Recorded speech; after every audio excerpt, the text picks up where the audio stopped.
think in life, it's important that at least once you need to blue pill your missus. At least once. Is that I think it's blue pill her at least once. blue pill At least once. To do what? Because I think if you want to talk about elite performance, yeah. I need water. If you want to talk about elite performance, I'm not going to pretend that it didn't help you. Yeah, you want. Okay, can I interject? So if you like give that elite performance, so the next time she's gonna be like, she should be happy. This is No, great. but you told her, right? That one time. No, but Yeah, so after everything that comes afterwards without the pill, she's gonna be like, Did this is cool. no, she knew. I wouldn't do that. That's a bit rude. But Why is it rude? no. Surprise. Listen.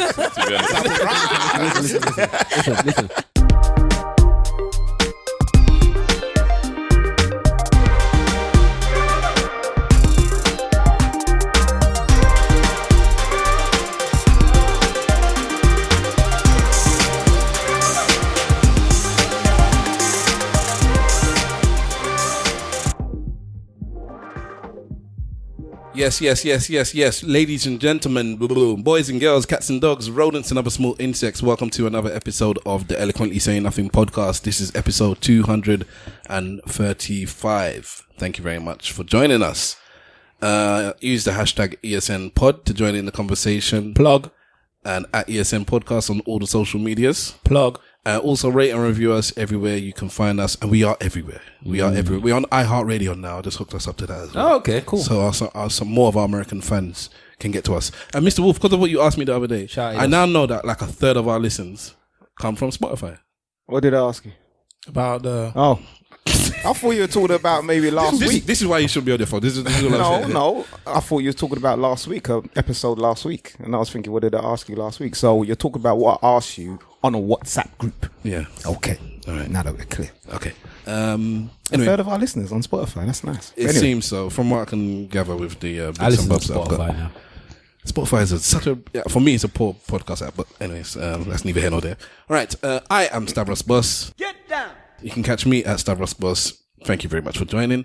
And in the room with me tonight, I have a packed room, but I'm going to deal with my co-host first. And first of all, we're going to start with Big Wahala. I have Big Wahala on this, I have Big Wahala on two. What's good, people? You good? Yeah. All right. We also have... Yeah, what do you want me to be? You're Apart from the fact that you're winning stuff, it's upsetting me immensely. Yes, Liverpool. All right. And also, we have wearing a shirt that needs to be burned. Mr. Wolf. What's going on, people? Mr. Wolf is very happy. Large up, everybody. But anyway, let's get right into this right quick. Let's not talk about Liverpool beating Man United. We won't go into that. We'll just get into this. Yes, that's this week's Yoruba proverb. The translation is, if there is no enemy within, the one outside can do us no harm. Yeah, that means worry less about the enemy without, but more about the unfriendly friend within. Deal with what's inside. Don't So I shouldn't watch my back. Of course, deal with what's inside first, bruv. There's somebody here that I have to watch my back. Are you sure? These people looking to poison you, man. So I'm just saying. Exactly. What's going on? You can get me on Instagram, aka Mr. Wolf, Twitter, aka _Mr. Wolf, and let me large up Mo. Let me large her up properly, man. I didn't large her up properly last week, man. So large up yourself, Mo, man. You know what I mean? One of our avid listeners. Oh, okay. What's he bringing up Mo for? Yeah, man. Large up yourself and everybody else. You want to say why or just leave it like that? Nah, she knows why, man. It's all good. You know these women want their accolades though, innit? It doesn't matter if she wants everyone else to know. And she's getting the accolades. No problem. Okay, thank you for joining us, Mr. Wolf. What did you looking at me like that for? All right, DJ Webslinger can't be with us this evening for whatever reason. Is he still DJ Webslinger? Is that the new one now? He's Webslinger. Yeah, I forgot that. He's like a part-time lover. But in his place, we have the other dread, Simple Simon. I'm not in anyone's place. Fuck that. What am I saying? It's not uncommon to see us driving in groups, cartels, if you will, cars filled with women who want nothing more than to take us home and meet their parents. Yes. As they consider us to be worthy suitors. Unfortunately, this is not our life. That's a short excerpt from a poem by the Right Honourable Wayne Wonder. In its original rendition, it goes a little something like this. Wayne Wonder, you know. Yeah, them old time artists.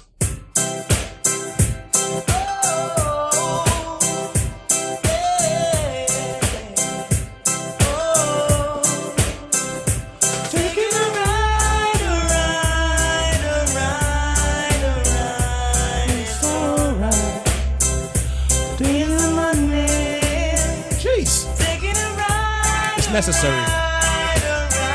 Jamaica has to represent today. It's necessary. This is looking like a very African cast right now. What's Wayne Wonder doing these days, isn't it? Cruising around in a Jeep full of honest. Perfect time. Bang, bang, bang, bang, bang. I am Simple Gaza Fist Simon. At Simple Simon FB on Twitter. I don't have Instagram. There has to be some kind of sound effect when you say that, you know. What's that? The Gaza Fist Simon. You wait, don't worry, I got one. It should be like, I don't know, the uppercut on Street Fighter or something. You get me? One Shaolin business. You know, like that. All right. All right, then. All right. So we have a crew, a collective, a posse. In a gang. Gang. So they tried to come with beef, innit? Yeah, I like the energy. I like the energy they've come with. We've bought a whole new mixer because there's 4 of them, and we wanted to make sure that they all had their own microphone. Did we really buy the mixer for them? No, we didn't. I don't know why I keep saying that. Bruv, don't give them these accolades that we put money on them. Okay. Let me introduce them, and then you lot can start whatever you want. Whatever you're doing. All right. So they are from DLT, and I'm going to start from my left and introduce them individually, and you can give out your socials and whatever it is you want to do. What does DLT stand for? Oh, we'll get there. Keep going. We'll get there. Keep going. Keep going. He's funny. He's funny. You got a funny guy. To my left, we have a thief. Wow. Oh my God. Yeah, straight heat. That was unnecessary. Keep going. We have MK. Mortal Kombat. MK in the house. Yes, it's MK. I'm on Twitter. You probably struggle to find me, but MK. M many underscores in K. Many, you know. There underscores. I'm hiding from people, so I don't want them to find me. No, I'm joking. It's just my at. Yeah, part of the, what do you call us? The posse, DLT. Okay. Yeah, we're just here. Come on, ESN pod. Plug. To come and shell out with the OGs. I've been doing this 10 plus years. You know, like that. Original podcasters, so we like to come original, because obviously we're original, innit? So unlike what Mr. Wolf said, we are the originals. Jeez. So yeah, it made sense. Okay, thank you very much for joining us. And to my right, we have somebody that's tried to steal my name. Boss. Yeah, I'm Boss. I'm one of the... Hey, whoa. Ladies, dry yourself. You can Barry White. Are they white? All of Barry White. Go on, bro. Yeah, so I'm Boss. I'm part of DLT as well. My Twitter is Boss Michaels. Yeah, that's all I've got to say. I'm talking to your chakras right now. And feel the vibrations. Barry or Yibo. And to my right also we have the wonderful, gonna poison your food, Queen. Whoa. You said not me. No. Okay, sorry. Hi, it's Queen. I am also part of DLT, and you can find me under The Life of QU on Instagram and Twitter. Behold, a Lady. Thank you for joining us. Thanks for having me. And to my immediate right, we have someone. What's her name? Hold on. Achilles. Akua. Dini. Troy. We have Troy. Hi. Yeah, I'm Troy. DLT2. You can find me on Twitter at Twits versus the World. that's you. I've seen You're that quite thing. funny, actually. All right, fair enough. Now you like me. His whole energy changed. Yeah, now you like me. Now he likes you. It's cool. No, I don't like her still, but Those who've been blocked. going back and forth before the recording started. So all of a sudden it's love. All right. So thank you very much for joining us. It's wonderful seeing entrepreneurs here, because it's not even just that you do that. I'm sure you do your own little side hustles and things as well. It's a blessing. So thank you for joining us. Baking soda. I got baking soda. Hopefully we'll have a nice and positive podcast. All right? Amen. That won't last 3.5 hours. Bruv, that is in your hands if you want to keep stopping people where they try to keep things moving. All right, let's ask them. Let us know about. I got music to play, man. What you don't want to ask them what they do? Okay, yeah. What is DLT? Sorry, I thought it. Yeah, what is DLT? What is it you do? How did you get together? How did you meet? Talk to us. Talk to the people. What does it stand for? So DLT stands for Days Like This. I like that. Stands for Days Like This. It was born off when myself, Boss, and my other good mate, who is also a part of DLT, Anthony. Salute him. Yeah, salute. Shout out Anthony. We all used to live in New York on an internship, actually, in finance. New York sports people. Yeah, we just were out there interning and partying. So we brought back the interning part, and then we realized there was a lack of the party part. So one day we just kind of sat together and thought it would be really cool if we could throw one of the events, or throw events like what we experienced out in New York. So started off at Old Kent Road in May 2016. Just hit up loads of our friends. I'm like, look, there's this party we're throwing, this bottomless brunch. It's going to be music, it's going to be vibes. You lot come through. It's the first one we did. We had like loads of people there. It was a good turnout. Everyone was kind of like, when's the next one? So did one again, and then like we just carried on churning them out. Moved from Oak Kent Road to 28 West in Canary Wharf, and I think like that's when it really got like quite popular. Loads of people started coming to it, and then I think December last year, we had an event at Proud in Bankman, and we had a full house inside, so it was about 700, 800 people inside, and then there was a queue of like 400 people outside. So I remember you guys. Yeah, Days Like This. Yeah. I was looking to come to one of those. You're too old for them, man. No, I'm not, man. He's not. He's actually not. You fit right. How old is he first? What is your age demo? He looks young though. Mr. Wolf looks young. What's the age demo though? Sorry. We're open to everyone. It's 21 plus, so you got to be 21 at minimum. Okay. But we have a range of people. Everyone, I'd say the average age is 25. However, no.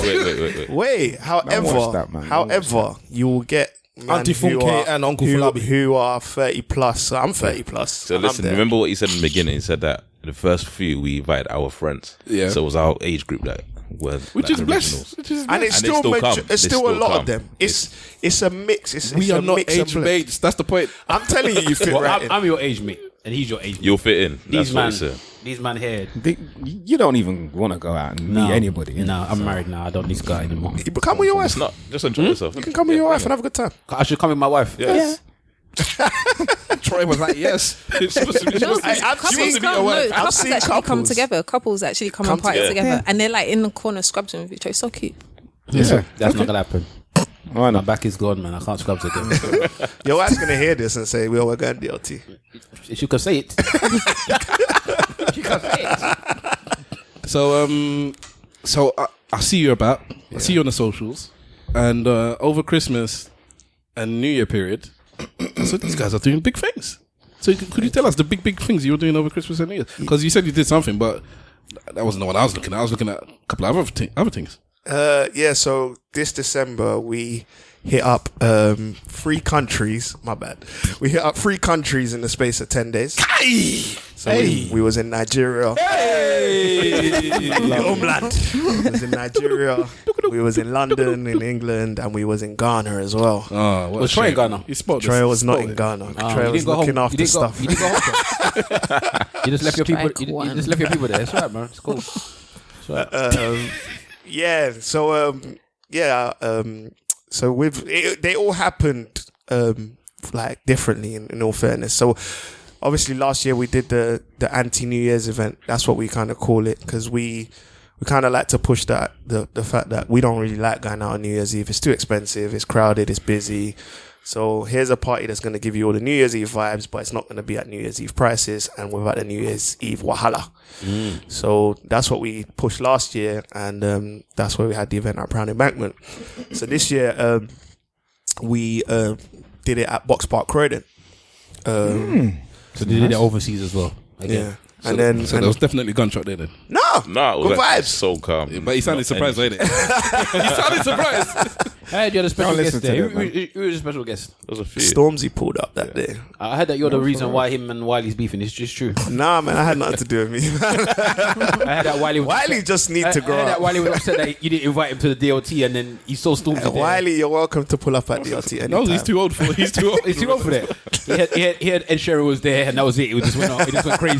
Stormzy must love that box spot because he was there today. Yeah. He's from Croydon, isn't it? He's from his end, his so end, isn't it? That's his and, manor. we had a full house that day, so we had like 2,000 people in there. So Lovely. he just heard about it, pulled up. We also had So Solid perform that day. Yeah. That was the thing. For me, Yeah. that's what is that? Yeah. Too, For my thing, that was the thing. Yeah, they performed that day, and that was a vibe. Like they shut it down. Shout out Mega. We've been speaking to Mega since November to get that happening. We met up with him. Honestly, Mega's like a real OG. Like been in this game. Like was a lovely guy. So helpful making it all happen. And they came through him, Lisa, Romeo Harvey, the twins, Swiss. Yeah. They came and they put down a performance and a half. Swiss has got one of the best songs this country's ever produced. Mate, so Yeah, It and it He slapped. performed it well as well. performed it Trust well, me. yeah. It slapped. maybe I can come to your thing then. Yeah, of course. I've been telling you.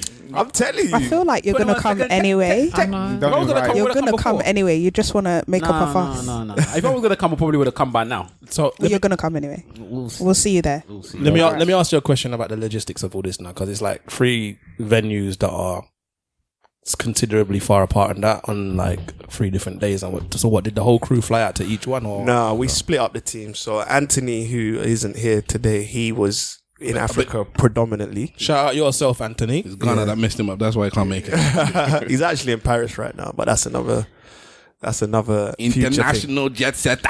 Hold on, so you look in Paris as well? Maybe we'll see. We're We're trying getting to- exclusive out here. yeah, you might be dropping something in Paris. We'll see. Hey, these boys are doing shenanigans. Look at them, it's fine boys No, it's good. It's good. It's and good. girls. Exactly. So yeah, I didn't want to acknowledge. You misogynist, I didn't want to sexist acknowledge Troy, but then bastard. because I like Queen, I have to now acknowledge the ladies. You just squashed it. No, you thought you squashed All it. right, do you still want it? Yeah, of course. All right, It's people. cool. He's called Big Wahala. He wants it all the time. I got something for it. It's all right, it's all Wow, right. he wants it all the time. Pause. The youngsters would say no homo after that. I don't know. all right. So what's the biggest thing you'd say all of you collectively have learned through this experience that you've gone through now? Because you've been going how many years? 3 now? years now. 3 years now. Yeah. Yeah. It's just so much. Like you're nothing without your team, though. Yeah. You need a team to make it work in terms of what we're trying to do and what we're trying to achieve. Networking is key. Networking is key. One thing I say to anyone who's got anything, don't be afraid to have a conversation with any and everyone. You never know what it might open doors.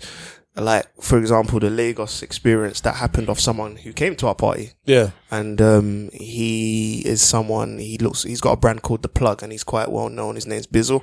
Yeah. Okay.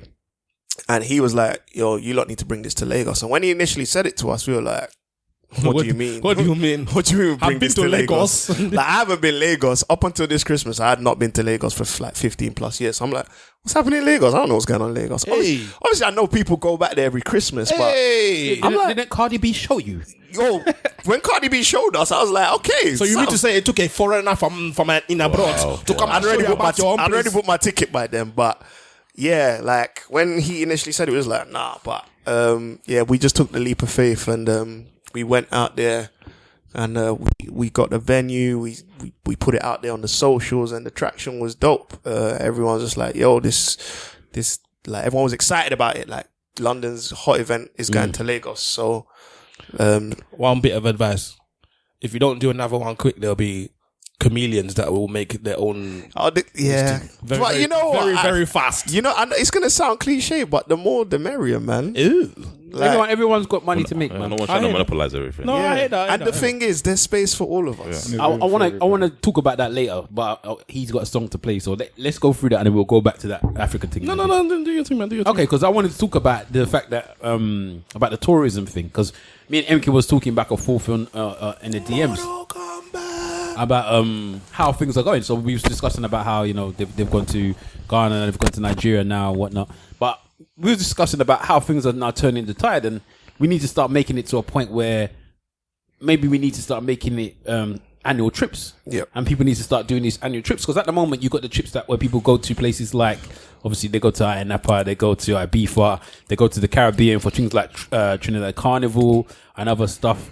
South by Southwest in America, Coachella. Yeah, there's bare these things that people are taking good money to go and fly out to, and you don't really see that so much with, especially West African countries. Apart from now, obviously Afro Nation's gone over to Ghana and done it there this year, and a lot of people took the time to go over to Ghana, but a lot of them probably was going to Ghana anyway. Yeah. But now there's people that's adding on and saying, you know what, I want to go and see what's going on with Afro Nation. Obviously, it was it Return of Return as well that they were doing there, and I think Nigeria now is doing Year of the Return in 2020.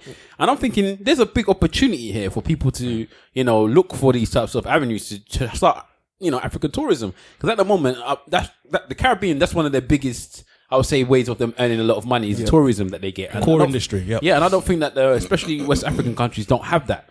And I think we need to start finding methods and ways of actually providing that for them. So the fact that you guys are doing these types of things now abroad is a big thing. So you can start bringing people over to, especially places like Nigeria and Ghana, because obviously there's the two of you here are from Nigeria, yeah? Yeah. And I'm sure you had friends that always said to you, I would like to go to Nigeria. Yeah. But you've not really had an avenue or option for you to just go to Nigeria. Yep. But if you now got these parties and people can say, you know what, we're going to book planes and we're going to try and do a particular thing, and when I get there, at least I know there's a reason why I'm going there, then I think it's going to now start bringing people to come over.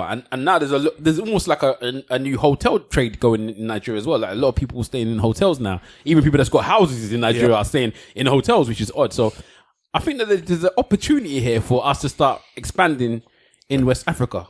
Definitely. 100%. You might have to speak Chinese to do it, but Like, someone even said, I went football today. Someone actually said to me that all that money we used to spend going to America, I'm going to start doing it in Ghana and Nigeria instead. Because like everything is there for us. Like we don't need to go to America and waste money. Do it in Ghana, do it in Nigeria. Wait. We're just talking about West Africa. What about East? The whole of Africa. Go on, Queen. You're correct. You're correct. No. Queen, you've got tourism in East Africa. We do. Like Kigali is really. That's what I'm saying. Picking up, so you've got tourism there. We don't really have it in West Africa. Yeah, but no. Can we go to Kigali as well? We don't have it in Nigeria and maybe Ghana. But if you're talking about West Africa, like coastally, then you got like Sierra Leone, Senegal, Gambia. Them places. Gambia gets more. They got it on Smash. Gambia gets it. All of them got it on Smash. No, I don't think that Sierra Cape Leone. Verde, Man's go to Gambia for the prostitutes. Yeah, I don't. We need to talk about that in a bit anyway. But I don't think that many people are running to Sierra Leone and to Senegal that much for tourism. No, I don't think that's a tourist spot. It's a lot of tourism. But they're not going for raves, are they? They're not saying we're going to go do a trip to Senegal. When do you ever see that? I never heard of it. Well, the thing is I think it's a generational thing though, because our generation and the one prior to us go to Nigeria and Ghana every Christmas specifically to enjoy, to rave and have fun. One of our old promoters back in the day used to do an event called Aquaba in Ghana. And that's Dennis. So like, and we're talking about there. way back in the day. You can run your story in a second. So, but in terms of tourism, I hear what you're saying. I think that Nigeria, especially, they're doing some major things there. They're building this big old city down there, like you said, the hotels. But the raves, they've been going on from time. Yeah, but I know this. You know this, and you're saying there's a lot of us are going back home. We're not bringing like people from the Caribbean with us, are we? We're not saying to the other countries, "I'll come to this country to come and do this." We know that when we go back home, we're going to enjoy Christmas. So that's us, innit? I'm saying it's more of a tourism thing. Where would you add to this list? So, like you said, it's been a bit West African dominated. Mm-hmm. What would you add to the list? And try yourself. Rwanda's quite big. And so like Burundi's really quiet, so I don't think they're ready for that. And also the state of Queen the said country. that these are not the views of ESN. No. But if you Google it, you'll see. They've got the politics over there is a bit mad. Well, they're pushing Rwanda now. They're pushing. But Rwanda is really like it's up there For the last, I would say 10 years, more intense in the last 5.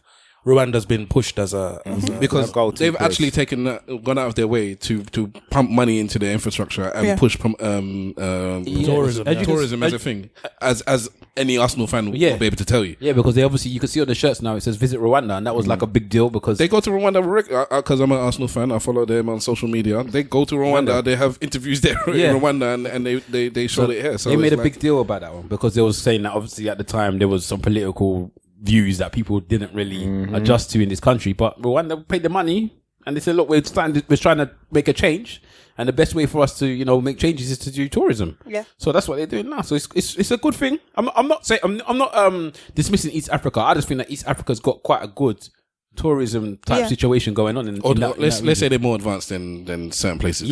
At present moment. Tourism. Troy, where would you add to the list if anything? Okay. I don't know. I have never been to Africa. Like, I haven't been there yet, so I wouldn't know what to add to the list. Obviously, as I said earlier, I would love to go to Ethiopia because I have family that's been there.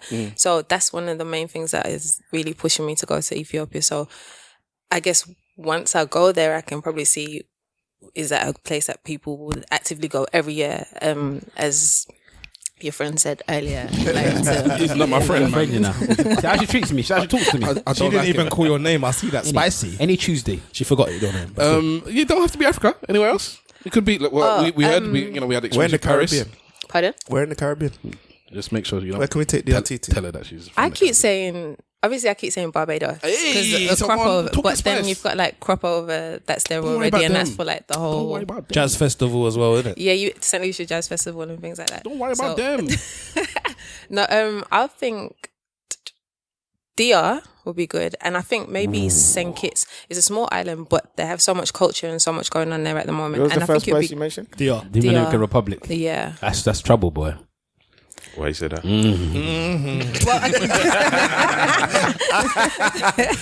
Oh, Trouble. No, not that trouble. Trouble. We know what trouble. trouble. Yeah, that place is dangerous. I don't know what trouble. I've never been there before. Well, I've been there, boy.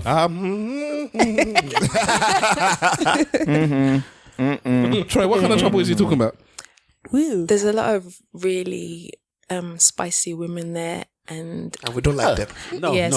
So whereas like some people we like have bland been- women. Yeah. so whereas some people have been to like Brazil and stuff, they know the spicy people around. So Why is it quick? Why are you nervous? Have you been to Brazil, bro? Have you been Why are you there? nervous? Have you been to Brazil? Oh yeah. Yeah. I've been twice. Check man. Big Wahala. I have travelled. But I'm a good boy. so he understands. I'm a No, there's a travel lot boy. of beautiful women there that make a lot of advances, and it could, like, if you're in a serious relationship or monogamous relationship, then you could find yourself in trouble if you're That way not inclined. If you're weak. Yeah. If you're weak. Money, drink, sex. That's what one of the ladies said to myself and Stavros when we were Whoa. She said it to us, It was more than one country we've heard that though. No, not like that, bro. She said it to us in Cuba, mate. And I've heard that like, in We heard that in other places. so many countries. but like that. Party. You want to Because remember- drink, party, sex.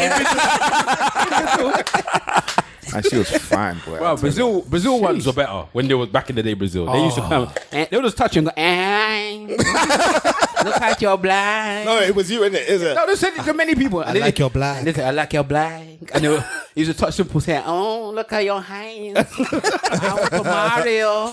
They don't go straight for marriage, bro. They don't waste no time. They want to marry. I don't want your money. I know a couple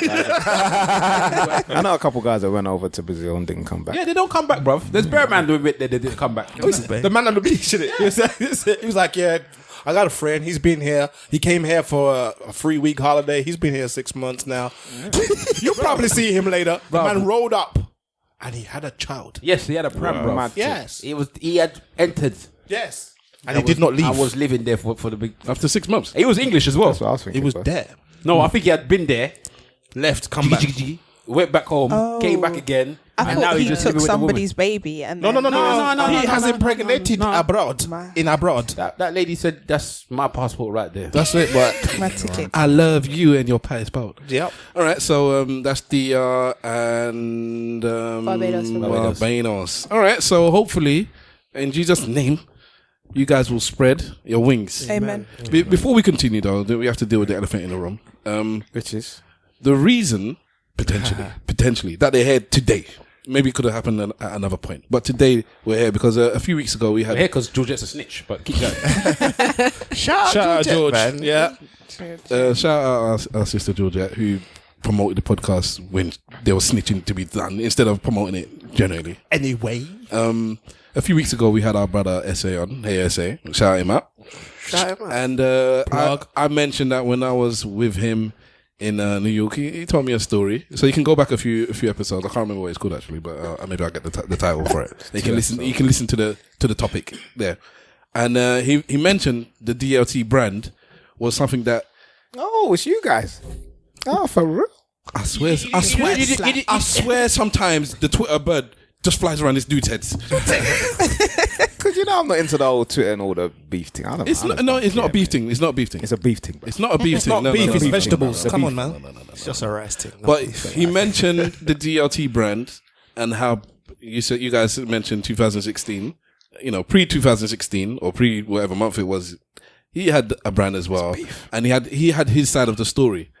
So the great snitch Georgette went and heard the podcast, reached out to people that she knows from the DLT. My man said and this, then what was it that you came back with in the inbox? He came for crud. I was like, well, who's this somebody that's coming for crud? So MK, what happened, man? MK. I wasn't even coming from. He said, I can't DM you at me, blood. I didn't say that.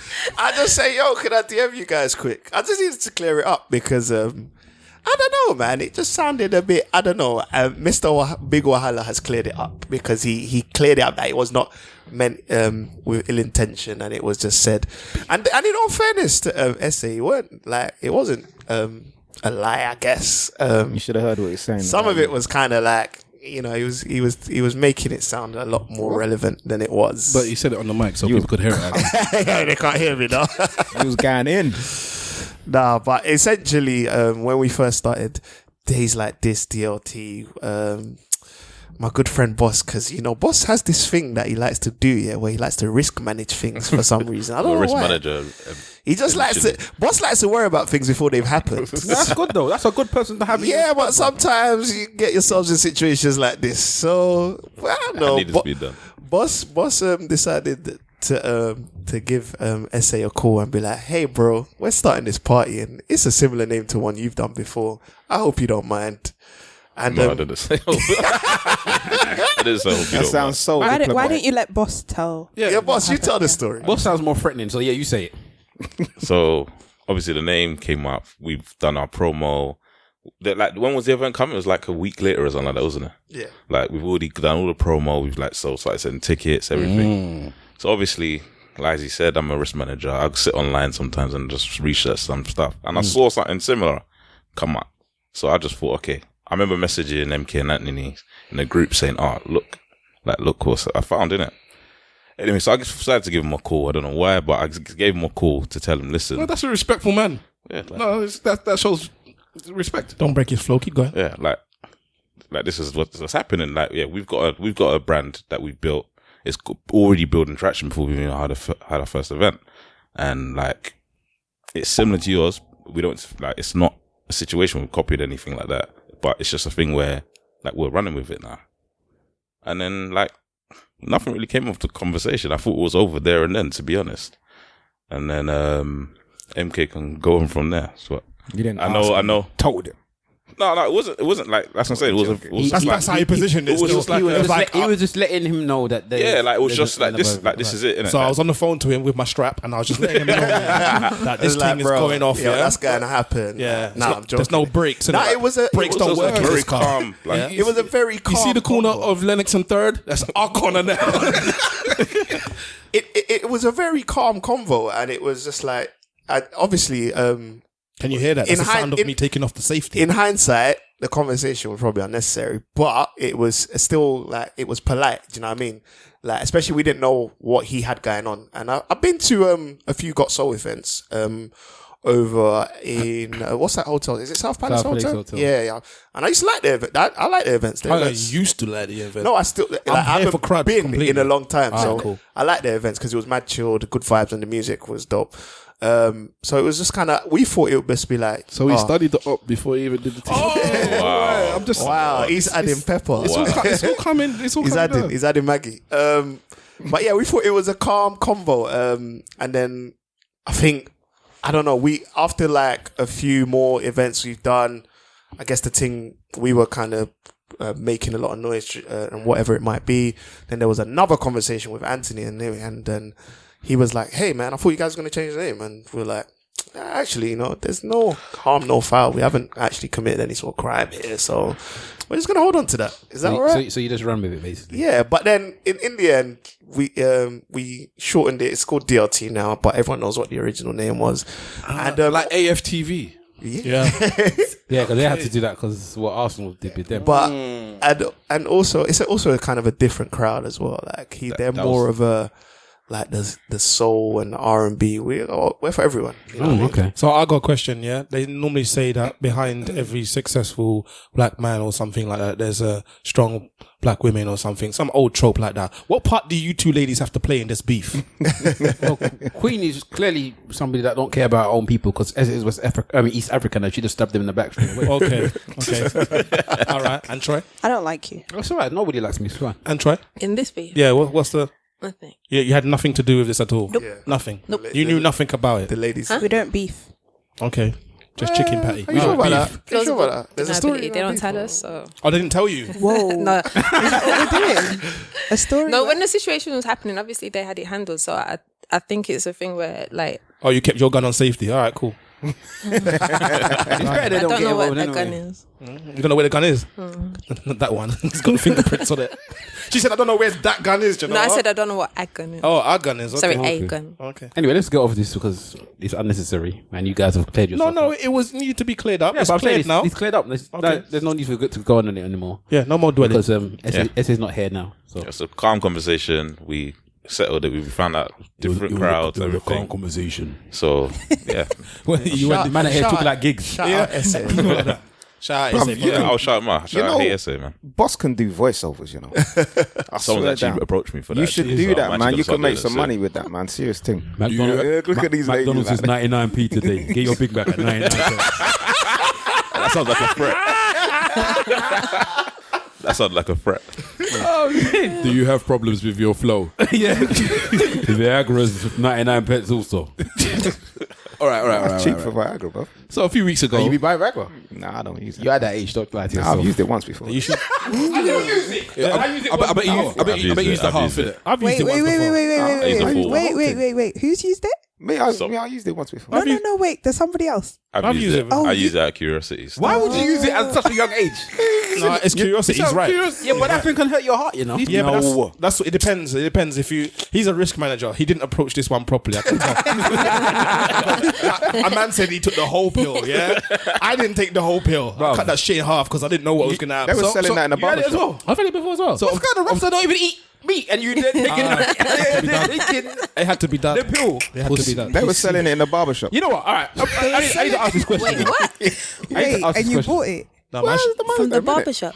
Man, yeah. You know, there's like.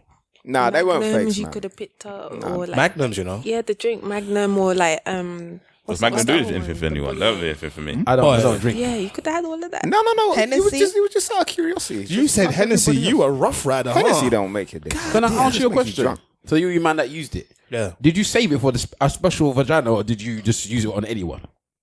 Special vagina. Did you like say this one here is the one that's gonna get this thing, or did you just use it on anyone? Tonight, I break out the blue pill. Yeah. No, it was. I think it was. For me, it was my missus at the time. Yeah, same. So she got the blue pill. All Oh right. yeah. Same. So your missus at the time. Yeah. For me, So you it was. So you lot were just giving her the same thing. Don't worry, I'll play. No, it wasn't. It wasn't that. Yeah, you know. I think in life, Man's getting philosophical. That is exactly the word I want to use. Yeah. Hold on, this is a J.R. Hartley. No, I think in life, yeah, it's important that at least once you need to blue pill your missus. At least once. Is that I think it's blue pill her at least once. Blue pill At least once. To do what? Because I think if you want to talk about elite performance, yeah. I need water. If you want to talk about elite performance, I'm not gonna pretend that it didn't help you. Yeah, you want. Okay, can I interject? So if you like give that elite performance, so the next time she's gonna be like, she should be happy. This is No, great. but you told her, right? That one time. No, but Yeah, so afterward, everything that comes afterwards without the pill, she's gonna be like, Did this is cool. no, she knew. I wouldn't do that. That's a bit rude. But Why is it rude? no. Surprise. Listen. The blue pill is just like makeup for women, yeah? No, it's not. It's not because it's not. it's a fake performance. It's not. It's not. Pause. It's not. Wait, what? It is. I'll tell you what the difference was. Makeup yeah? is the devil's work. When I was God dear. When I was at the time, because it was a good long time ago, and I was already young and virile at the time. It was purely experimentation. It wasn't like a matter of I feel like I need this or whatever. It was just like, what would happen if I went that extra level? Like what am I like on steroids? I'm Superman on Earth. Yeah. What would happen if I got closer to the sun? That is exactly it. So nothing changed aside from the fact that what was already normally a 1.5 hour session turned into a 3.5, nearly 4 hour session. That was the difference. That was the difference. For what? That was An hour and a half? Yes, that was it. That was the difference. That was the main difference. The hour and a half is the standard protocol. That's For who? Getting closer to the sun was 3.5 hours. Yes. 3 actual Yes. 3 hours. I'm Like- going. You boss in this time. 4. 4 times of Wait, boss. Did you like? So let's do the math. did you make tea? Did you make tea in did you have, like, between? snacks Did you in like? Yeah, there was You there was watched the film. No. There was no watching the films. It's just, Check your okay, let me phone. explain this to you. Yeah? I guess as a woman, you may not understand how this works.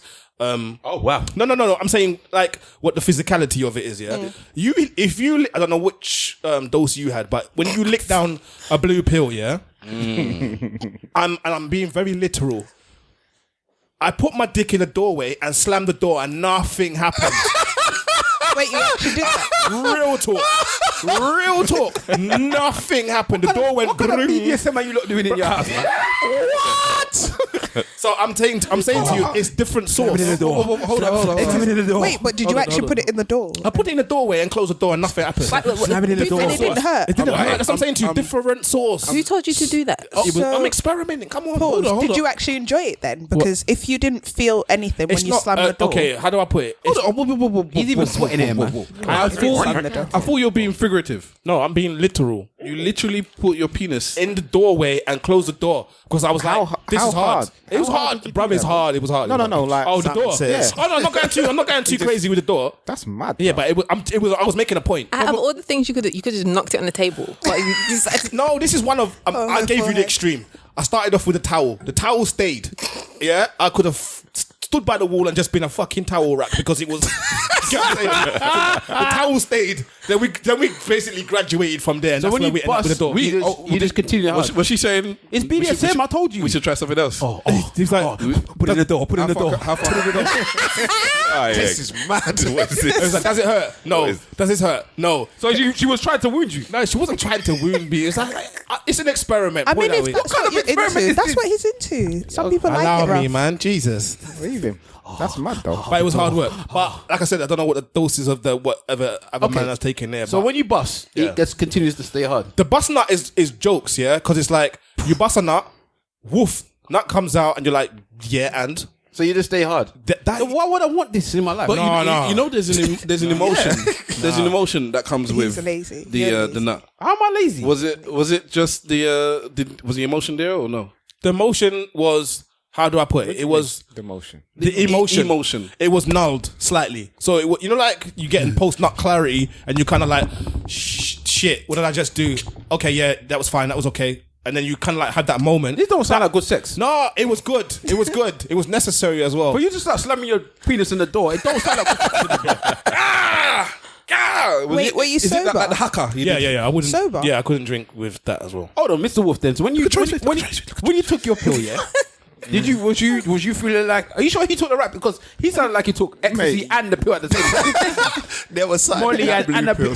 Simple Simon took a Viagra horse laced pill, with bruv. crack. So when you took your took pill, a horse pill, what was your experience when you took your pill? Boss, we're coming to you later in a minute. Yeah, what was your experience when you took your pill? Boy, it wasn't as mad as that, like, you know, in relation to slamming dicks in between doors and things, you know what I mean? I was talking about the vagina. That's why I was like, what do you mean when you did it? And he's like, no. And actual door. I just enjoyed a long day of banging. A day? Well, I wouldn't call it a day, but it was just a very long time. From like what time to what time? Evening all the way through to probably... I don't know. Morning times? Definitely morning. It went Did into you have work the next maybe day? the afternoon. No, it was one of them Saturdays into Sunday, innit? Where you don't really... Them times, So, you know, So more than 12 hours. it wasn't a continuous thing. It was just bang. Yeah, a session. Rest, bang. What, a rest, 15 bang, hour, rest. 15 hour It was- session? no, it it's was long. If you But you know Did the you feel thing is, tired on Sunday? Did you want to cry? no. I felt. It just, You know, I'm just trying to picture like you have to have a participant who is one worthy, and then secondly is up for it as well. Like, Can we take a moment? He said, worthy. That's why I asked. That's what I'm Did you saying. just create the pill Not for anyone? willing, you know. one that's worthy. You know what I mean? You know, not everybody can have this. Tonight, Powerful. the blue pill. No, but the thing is that I've that was one session where I thought this thing is serious, but I have also managed to do something similar to that, even to my surprise, without it. yeah, go on. You know, I think I might have mentioned it to you guys not too long ago that I can't believe maybe she put something into the food or something. Like, it was crazy. Do you think? All right, so let's. But at that time, it definitely worked. Let's move. Same topic. Oh yeah, the effects last a long time as well. Do you think that Months. if you had done it with a different partner, you would have a less of a? Because you said worthy. Is it? Do you think that the women bring out your A game, or is it just I'm in my thing? I'm a boxer. It doesn't matter who I'm fighting. I'm always going to be me. Or is it that the better the boxer, the better I perform? I think you know when you play like Pro Evo, yeah, or FIFA, yeah, and sometimes you play somebody who's not as good as you, so you kind of lower yourself to their level. Yeah, it's similar. I don't know. So when I have been with someone who is, you know, I have to kind of prepare myself. Say like, I need to be ready for Worthy. this woman. A worthy worthy, and That's when you take your So Wonder Woman, the two W's stand for worthy woman. well, there you go. And if I'm not careful, then I'm gonna get pussy whipped. Okay. You know? Okay. So okay. yeah. Okay. Have you taken the pill more than once? I don't have them scruples. I've taken it twice. Yeah. Oh wow! Yeah. Would you ever take the pill if you became to a point where you felt if you had a pill in your house and somebody just I don't know Mr. Wolf walked out your house and dropped it on in the floor, would you ever take it? No. So that's Deborah saying no because as it stands, I don't need it. But if you need it, okay. But if you got to a point when you actually if you had problems, would you take it? If you needed it. If I had problems, I don't know because it like there's situations in life that when I have problems that arise naturally that I could use some sort of performance enhancement. I always say no and I try and do it the long way and do it natural. But if it gets to a certain point and the wife is looking at me and saying, "Brother, what's going on? You're slacking, Do you want me to go back to Ghana and find one of these tonks 5 foot nothing brothers to do the only thing they're good for?" I'll be like, okay, maybe it's time for the people. Kenke, darling. Kenke does the thing. So I don't. To be honest, it's one of those things where I would really have to be in that situation. Okay. And I'd just really have to be in that situation. You lot are too deep, man. It was an experiment. No, because It's a drug. you know me. I'm not on that flexing. I don't drink. I don't ever do drugs. I've never smoked out. So it's not something that is. It's not in my wheelhouse. So doing that is properly out of my thing in it. So for me to do it, it'd probably have to be a request from the missus. It has to be like, listen, Boy, if your missus asking you to take blue pills, though, I'll be very offended. No, because we are in a very honest relationship, and if it gets to the point where it's like, you know what, you need to step up. when you started, you had a 6-pack, and 6 hours. Just as a metaphor. When we started, yeah, it was 6-pack and 6 hours. Now it's a keg, and I'm here on my own with cats. So you started with a 6-pack and 6 hours, and now it's now it's like nothing. Strokes. But But like, you know, I used to watch the TV and look at men that I liked and be like, oh, they were handsome. Now I look at them and I lift up the bed sheet and I start tinkering. Wow. Can you imagine? It can happen. That's Boy, that's what happened in what's that program? Fleabag. But you know, in terms of the natural thing that you speak about for men, yeah, you know me. And got remedies watching. And Mr. Simple Simon would know about these. There we go. Why would he know? Because he eats good food, man. He knows about the natural things. Anything Rastafari, he will decide. Simple Simon. You've got watermelon, Gaza.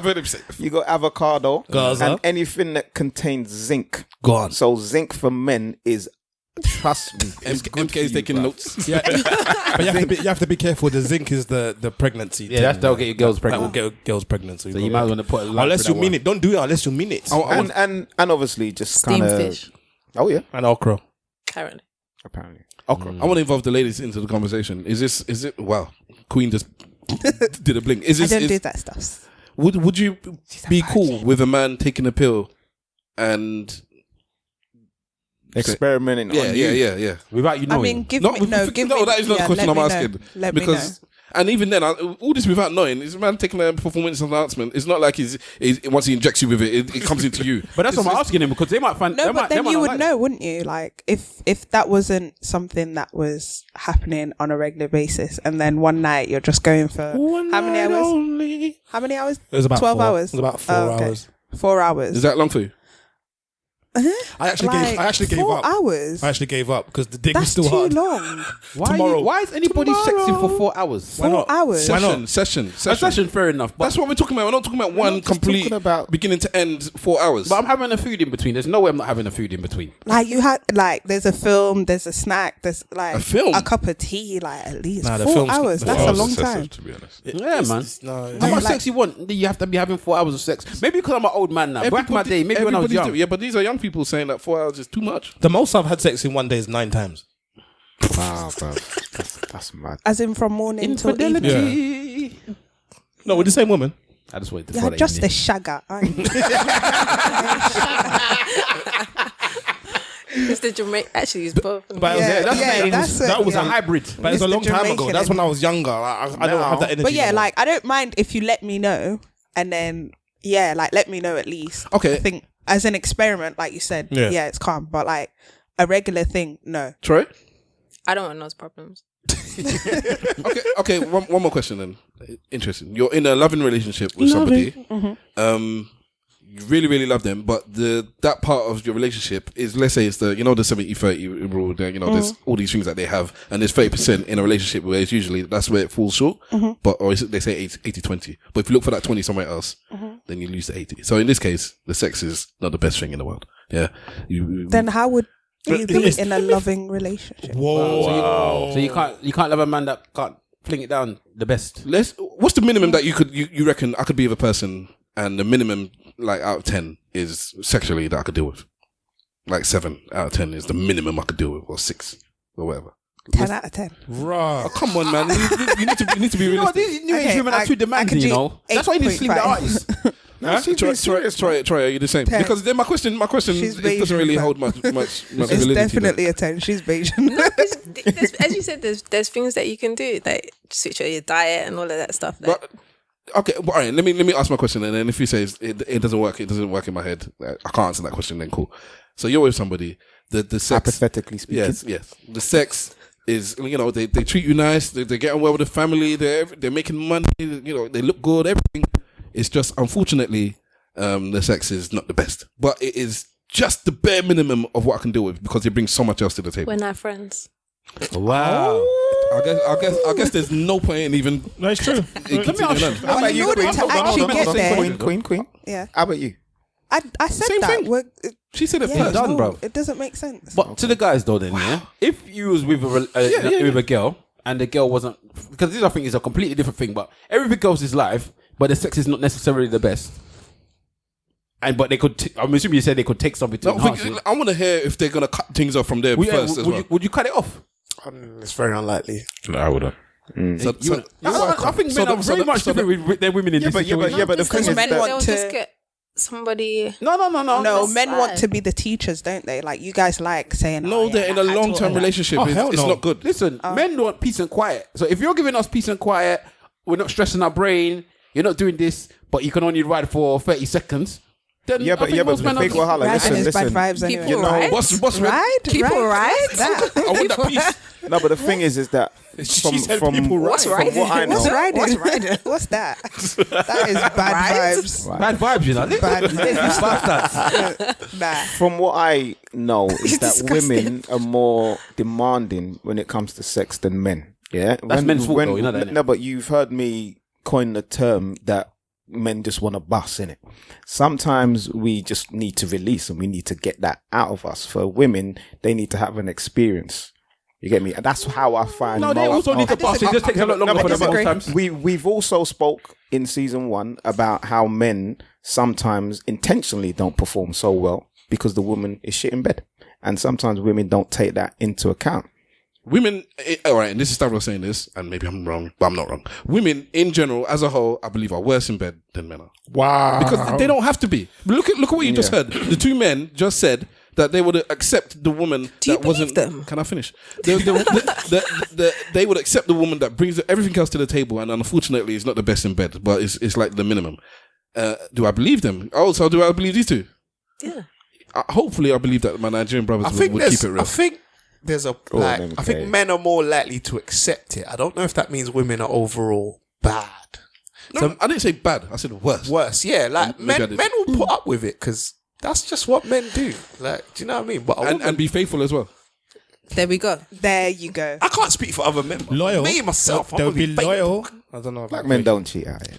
So yeah, they don't. Okay, so what you're saying is for Tuesdays. What you're saying is that the men are saying, yeah, they'll deal with that because she's cooking, she's cleaning, she's good with the family, she's raising the children well, giving us peace and then quiet. they'll go to wherever they're going. Yeah, most men. That's what happens to with fill in the most men. space. And us as women, we're genuine, we're real, we're honest. And if you're not bringing that to the table and we can't deal with it, then we're not going to lead you on. We just find women would cheat as well in that same situation. Sorry, I don't think you would get there anyway. Like you wouldn't get to like a relationship status if those things weren't. Don't right have this 6 months rule. I don't agree with that. I think I know enough girls that would, if a man was treating them right, had good money, had a decent job, was really really nice to them, all of this stuff. But only thing that was the problem was the sex. I think I know a lot of girls that will still date this guy, and I know a lot of girls that, and it's the same people that you're saying. What age are they? Maybe in the, let's say the late 20s, early 30s. Yeah, onwards. there you go. But if you're in your early 20s, you're not going to do that. I think some of them might do that as well. Some girls, if he's got everything apart from that, they might. It depends what they want, innit? Like, if he's got everything and he's willing to give you everything, and that part isn't there, then. Then they might go elsewhere just for that little thing. Women cheat as well. I don't know why people like to make it sound like only men cheat. They're barely. It's like a really, really small percentage. What, women that cheat? Yeah. That's a lie. Like, women that that's a lie. Women that get caught cheating. Yeah, they're better at it. No, you know, men are better at keeping their mouth shut. No, women can get away with a lot. It's very stupid. Men are very good at keeping their mouth shut when they're cheating with a woman that's in a relationship. But when they're the one that's cheating on the woman, suddenly their mouth is loose, which makes no sense to me. I don't get it. Wait, so if a man is... So if you're, as a woman, is cheating with this certain man, the man that you're cheating with... We'll talk. He'll be very quiet in the fact that he's... Because he's not... Even though he's the one that's not in the relationship, suddenly he knows how to keep his mouth shut. But when he's the one that's actually cheating... He doesn't want to jeopardize the pump. Yeah, the thing is, but when he's actually cheating, that's when he's opening his mouth to get himself caught. I never understood that. Never have understood that. But they're talking to their boys. The truth is, man, them don't cheat. Except for Tuesdays, but they don't cheat generally. Only on Tuesdays. I hate this rhetoric. I don't even find it funny. Black men don't cheat, men don't cheat. Everyone cheats on Tuesdays. Do you cheat, bro? You're allowed to cheat on Tuesdays. Even Domino's Pizza says you can buy one and get one free on a Tuesday. I've made that mistake once. When not? I've explained it before, and I regret it. And this is what over 10 years ago. You regret it? Well over 10 years ago. Wow. And I always regret it. I wish I'd never done that. But that's that. It's done now. I'll never do it again. And it's not on his the woman that he's with now. Yeah, that's good. Yeah. You know, actually, I was listening to an old episode of Eloquently Saying Nothing. I was listening to episode 32. Jesus. Of season 1 or 2? Season 1, episode 32, not Bad. 132, not 232. That's what I'm talking about. Episode 32 Them old from school ones. 2010. Yes. Yeah. Raw. Jesus Christ. From 2010. And that was one of the episodes that we Stavros and Wahala's parents were on. And we definitely need to do this again, by the way. With the parents? Yeah. Okay, cool. Them episodes were so much shorter, 1 hour. Anyways. Sword of justice. What we had was, back in the day, we had a Facebook group, and the people in the group would ask questions that we'd discuss on the podcast. So in this case, they knew our parents was on. So we asked a bunch of questions. Once we ran out of the questions, we said, Mom, Dad, do you want to say anything to us? And one of them said to me, they gave my real government as well. So if you want to know my government, go back there and listen. They gave everyone's government. We just want you to settle down. You know, I've been with my missus nearly 10 years. So for me to hear them saying, "Oh, we want you to find a woman," it's foreign because I'm in nearly a 10-year relationship. I've been done that. But that was May 2010. About a week and a half before my first date with my current wife. Oh. Wow. And I said, if I was a believer, and I would say that was some sort of blessing that they gave me, because they went on for about 5 minutes till I had to say, can we move on to something else, please? Like, I'll find a woman at some point. When were you married? When you say May 2010? May 2010, and that's my date with, so that's before my birthday, and then just after my birthday was my first date with my wife. I was still whoring them times, I think. I believe so. Yeah. So, so that is episode 32. You can go back and listen to that.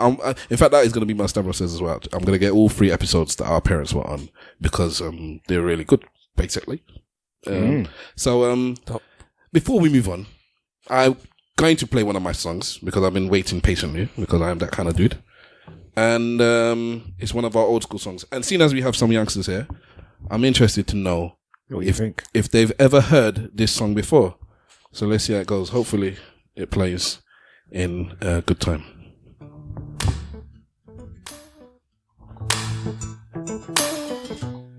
Oh, they say. Let's see if they've heard it. Big tune. I don't think they have. You will know, right? In the chorus, isn't it? When I was a young boy, I've I heard had this. visions of fame. They were wild, they were free, they were blessed with my name. And then I grew older, and I saw what's to see. That the world is full of pain, and my dreams they left me.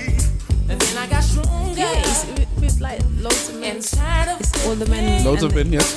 And it's like Keith Sweat and Troy's getting it. All right. and Tevin Campbell. Yes. and all of But you heard this verse, yes? Yeah.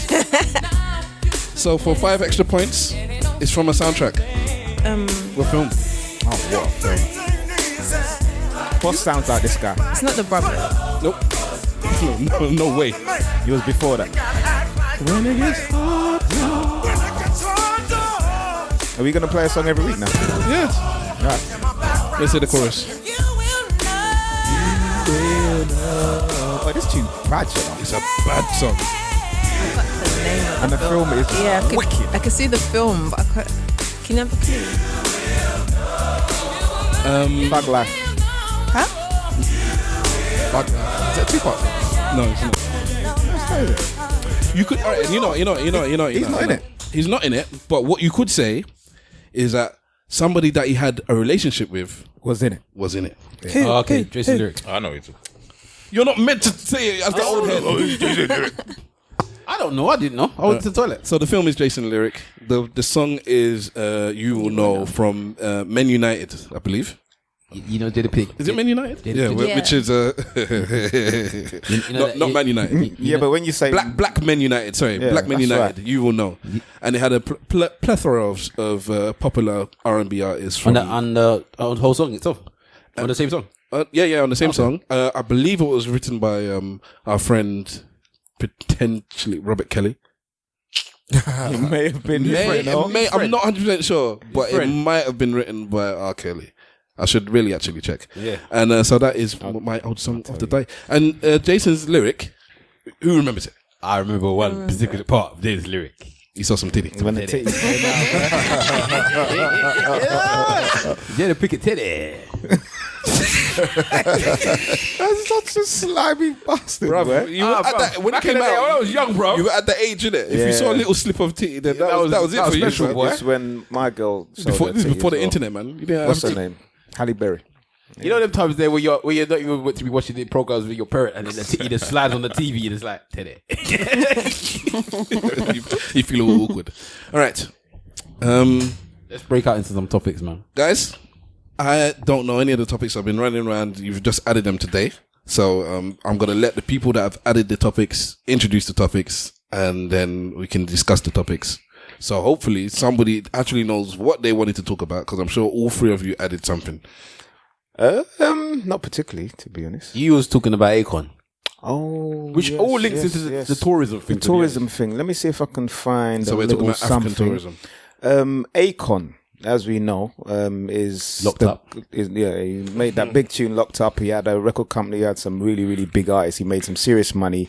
He then went on to continue make serious money through music, and he went back home to Senegal, excuse me, to light up millions and millions of homes. As we know, the energy back home has certain issues. So what this young man has done now, he let me just read the headline. Singer Akon has finalized plans to build a 2,000-acre city in Senegal that's powered by his cryptocurrency called Acoin. How about that? What? Yes. I don't even know what that means. Because for one, 2,000 acres ain't that big. That's like the size of Rick Ross's land, probably. or something Nah, like it's that. got to be more than that, bruv. That's not. 2,000 acres no. is not as big as you think it is. No, that's big, bruv. Double check. Go Google that. Anyway, so the singer Acoin will build a city called Akon City, and he agreed that late last year in 2018. And from my understanding, it's going to look a little bit like Echo Atlantic City. So our Nigerian brothers should know a little bit about that. Okay, so Echo Atlantic City is something that's being built in Nigeria, which will be done in about 3 years' time. And it basically is a second Dubai. So you go there and you see the buildings and you see the houses and the infrastructure there, and it is outstanding.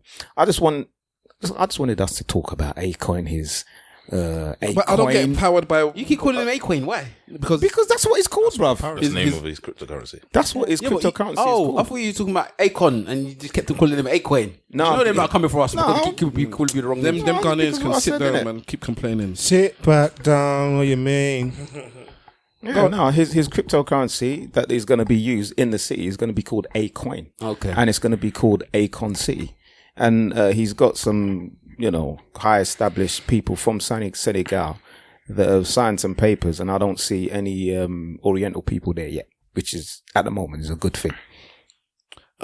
Wow. Well, No, seriously, because most of the time when you hear these kind of things, a lot of it comes from the money. You need to be careful with Akon because Akon's done a lot of stuff with the Chinese. Yeah, he has a lot. a So lot I'm of stuff. assuming Yeah, perhaps they're there somewhere.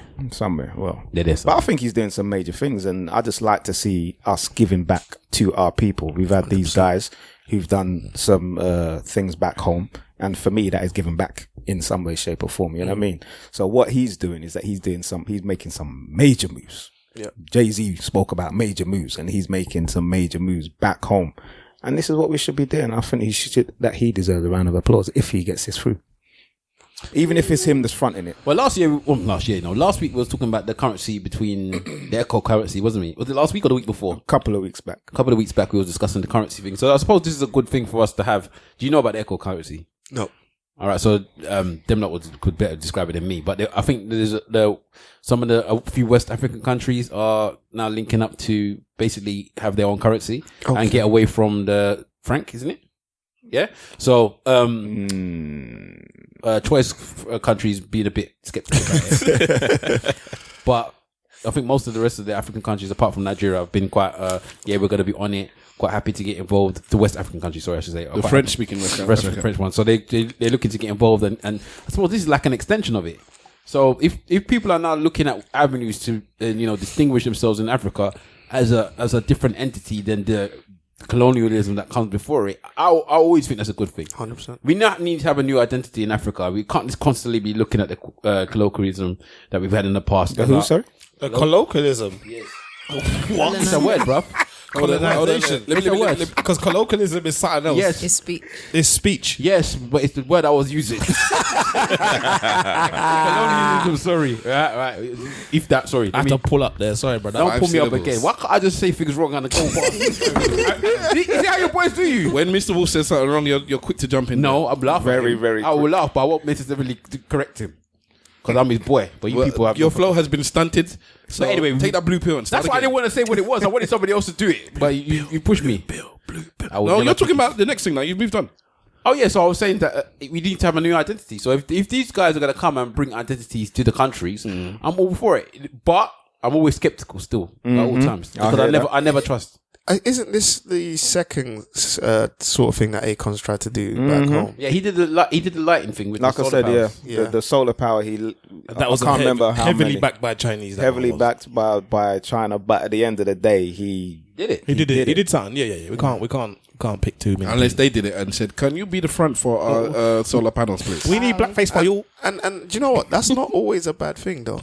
Do you know what I mean? Speak on it, MK. Like, I just think if it delivers what it's meant to, is it wrong if someone else is backing it? We want to sell to black people, but we need black people to sell to black people. I think it's what they're doing behind the scenes. So, for instance, the artificial food that they're giving all of these countries and the schooling, and they're trying to put in a system where it's about money. What they're bringing over, what the discipline in China, they're bringing over to Africa. I think it's everything behind this. Is the sincerity of what they're doing. It's basically a remix version of what the European countries have done in the past anyway. They come into your countries, they tell you that they're coming to, because remember the British came and said that they was 100%. Coming to, civilize us and give us trade and give us the Christian, word of the Bible and whatnot to help us get along. The same way that the Chinese are coming to certain countries saying that we're going to help you build roads, we're going to help you do all of this type of stuff. But then eventually what they'll do is that they'll if you pay me. Yeah, basically they'll under the ground, they'll give you some form of they'll feed in their ideologies, they're feeding, as Troy was saying, the way that their cultures are. You know that the schools now in certain parts of Africa, it's Cantonese, Mandarin they're teaching you in the schools. And certain people don't even teach their own languages in school. Let alone remember the British has been or English, has been the national language for Nigeria for how long? Yeah. Do you know what I mean? So now Chinese are gonna come in and say Mandarin take over now. Do you know what I mean? When is it gonna be a case where we look at ourselves and say we can manage these things ourselves? We don't necessarily need outside resources to do it to this extent. We might need help, but we don't necessarily need people to come in. And believe you me, we've got plenty of land in Africa, and China is running out of land. So you will be seeing colonies in these countries with just Chinese people. Well, that's what the mainstay of, like, the core business of a lot of the business that China's doing is about infrastructure. So they will say, okay, we'll lend you this amount of money, and you put your port up as equity or whatever you call it against the loan. And then they give you a loan that they know that you can't reasonably pay back. And then they come back and say, yeah, actually, we own the port now. So now they actually own the inflow and outflow of goods into the country. These things only work when you're on equal footing. When two people are not on equal footing, these things can't work, because in the end, somebody's always going to take advantage of the other one. Like, if we came to a point now where these African countries said no more, we don't want you no more, and then the Chinese turn around and say, well, we're going to enforce it, what weapons have we got to defend ourselves against the Chinese? Kenke. That is a very powerful weapon. Exactly. You throw that with enough force, it's done for you. No, just feed them with it. Wow. Most of them were dead. They won't eat it. But cold-blooded. You see what I'm saying? So these situations here, as much as I agree with the fact that we should be giving back and doing all these types of things, you have to be very careful about the background of what happens when, eventually some people are getting invested in this take over. Because they will take over. People don't do things for no reason. We don't want to do the slavery. We want to kill money. What's this discussion you had about bringing in people? Or have we covered that already? What's that? the tourism in Africa. Oh, we started off. We covered that already. So you've covered that. Oh, did you touch your Gambian thing about? Ooh, that one. I don't know if you lot saw about. I read that. Yeah, I read that. That was breaking my heart, man. What happened in Gambia, people? So full background because I don't know nothing about it. Boss, tell us what happened in Gambia. So basically, there's a report. I saw an article last week where a lot of westernized, like Brits and stuff, were going over to Gambia, and because of the like Thomas Cook stuff, the tourism, the lack of the GDP of the country's kind of dropped a bit. All right. So they're lacking money. There's a lot of hungry people. So out of desperation, a lot of like Gambian parents are giving their kids up for to these predators, British predators, and well, not just British, but Western predators. So Western predators. Them kind of man that are The kiddie. pedophiles. So they're just going there and buying children, basically. I thought But the parents haven't really got a choice. A lot of them are hungry, so they're allowing it. So when they're getting away with it because police can't really stop it because their parents are allowing it. Okay, it's coming with their what's the I word? think they're selling it under the gaze of I'm gonna help you look after your child. Yeah. Obviously, it's blatant manipulation. But at the end of the day, it's for sexual favors. Jesus. some of it is not. It's not all of it is just for sexual favors. I think some of them are like trying to purchase the children as well. Yeah. Yeah. So what? Like For what? 'Cause some of them- Angela Jolie and Braddon that have been down there or not? Yeah, because some of the articles I read that some women were walking, it was women as well, walking around with young girls that they had taken from their parents and whatnot. What they're doing with them, I don't know. They could also be pedophiles. They could also be doing madness. I don't know. But it could be a case that they're bringing them over and using them for slave trade. But this isn't new. Sorry to cut you off. This came out a few years ago, so I remember seeing it. Like when I was in uni, I heard the same thing because I have a friend. She's from Gambia. So I remember hearing this a few years ago. So I don't know who brought it to light again, but something serious is going on. I think it's in plain sight as well because in the article there's actual pictures of like Western men with like 3-year-olds on the beach and stuff, holding their hand like in clubs. The one guy's holding a 4-year-old in a club. Like it's you see things like that. It really does anger me. You know, I'm just here getting all emotional about it because anyone that knows me knows I'm full of the conspiracy theory, and this kind of just points the finger at that. You have kiddie fiddlers, these pedophiles, and then you've got people that will take their organs. Yep, that is also something we need to be careful of. So we know that the underground organ market is, in my opinion, it's real. We know that it goes on, and when you see things like this happen in plain sight, it's very disturbing, man, to say the least. I don't know how we're supposed to battle these types of situations when, as the boss was saying, the parent themselves is almost giving up the child to these people. It's very disheartening to know that, again, the rhetoric is still that we're selling our children to these people.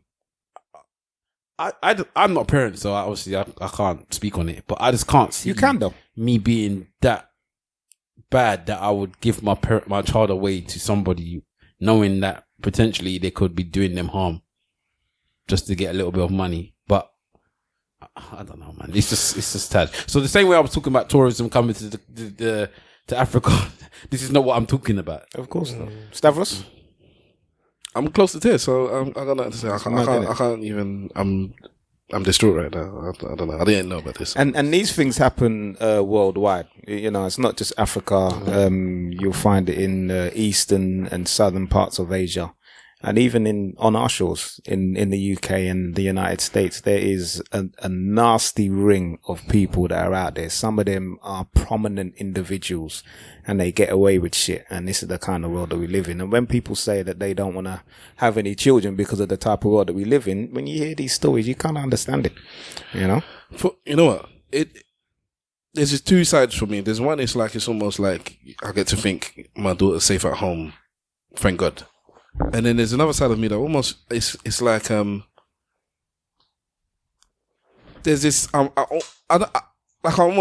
give up. Like,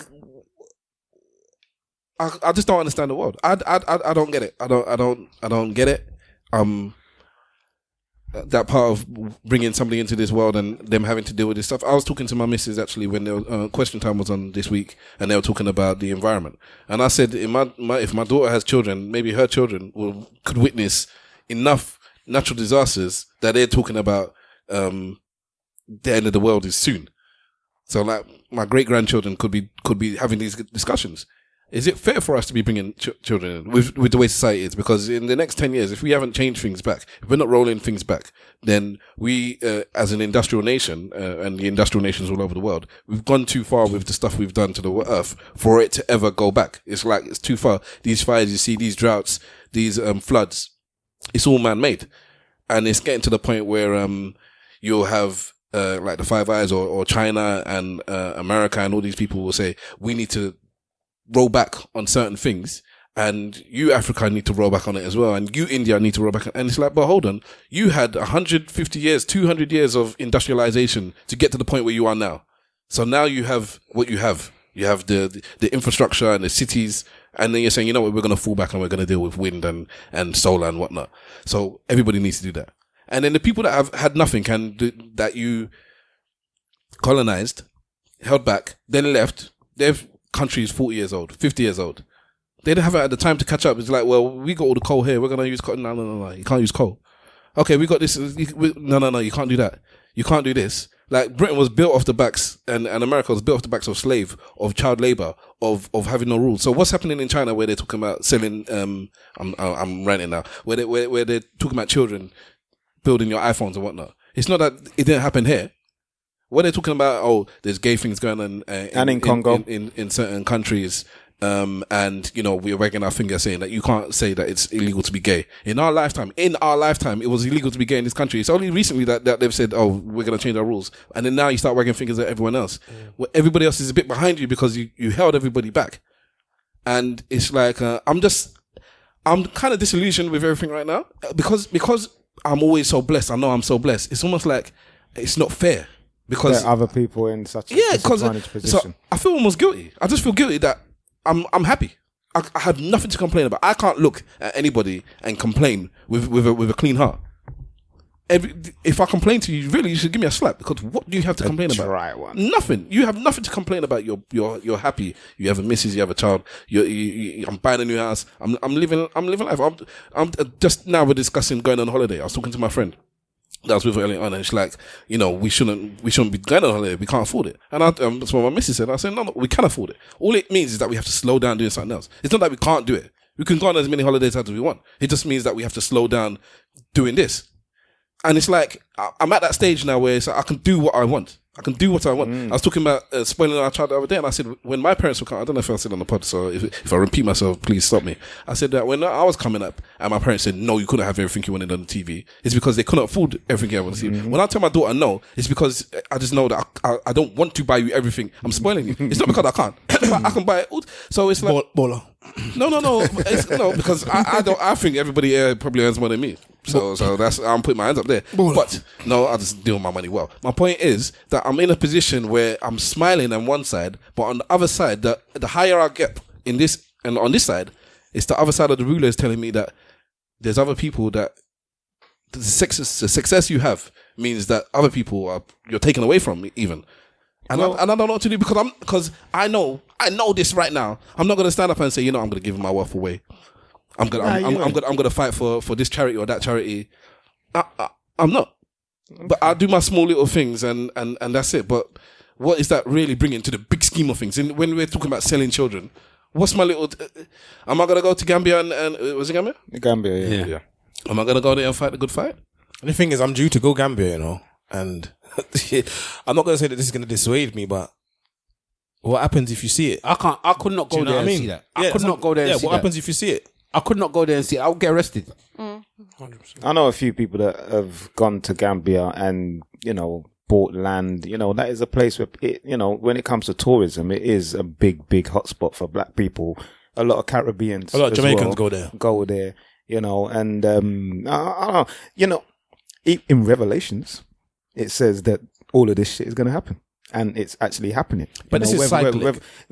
It's cyclic. It's not. Yeah. So the way how some people will look at it is that they will look at it and say the world is coming to an end, and it is just one end of maybe 5 that has already happened. Yeah, it's era. You know what I mean? It's ends of eras. That's what it is. Yeah. So I don't know, man. It's a very depressing subject to talk about. And when Stavros says, "What can I do?" when it comes to those kind of scenarios. I am lost for words as to what we can do. But there are people out there that are doing some fantastic things on the ground in places like Rwanda, places like Gambia, some people that are in Ghana and Nigeria that I know that are doing certain missionary work. Do you know what I mean? And we have to highlight these people. They're not out there fighting the fight, preventing paedophilia, but they're out there helping the disadvantaged people. So when you do see the GoFundMes, that's something that you can do.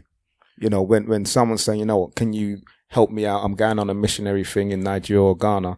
That's something that you can do, you know. But in terms of that scenario there, boy, I don't know. Going off what you was ranting about, I want to ask you guys this here, because obviously you're all young, you're all working people.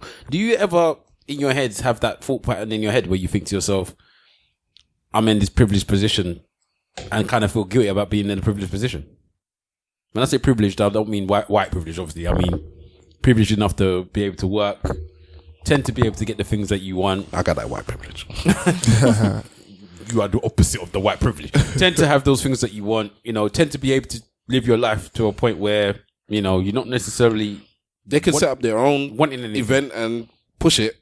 Yeah. Have you ever felt guilt? Just be honest. No, I'll be real. No. Don't virtual signal right now. No. No, like simply no, because I guess in my head I've worked to be where I am. Okay. Mm-hmm. Okay, so, that's fair. You know, this is down to me working hard, and I've had my ups and downs.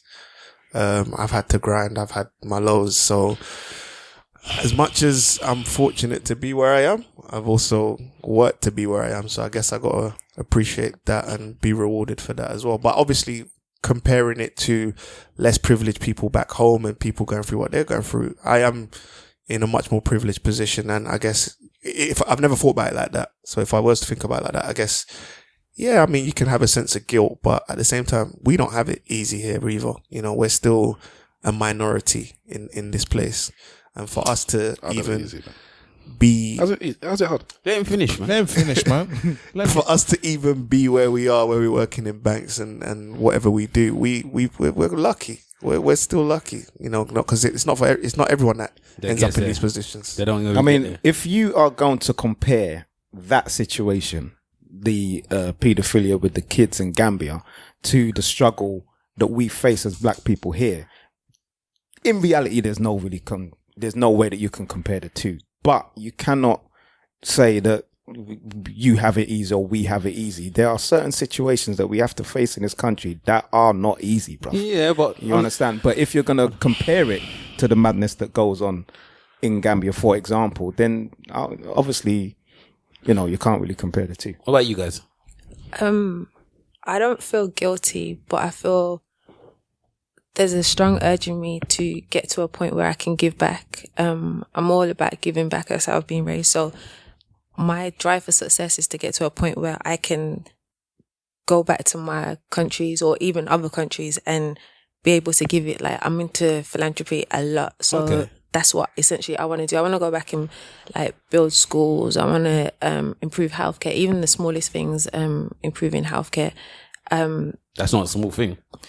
That's a big thing. Yeah, I know. I watch. I know it's going off on a tangent, but this thing called Married to Medicine, and I watched that. She watches it. Yeah, so when they take their couple strips away, they always try to set up something where because they're doctors, so they go into the communities and they'll like do blood pressure tests and they'll like if they can give insulin out, and just it's so small, but it makes a big impact on the community and.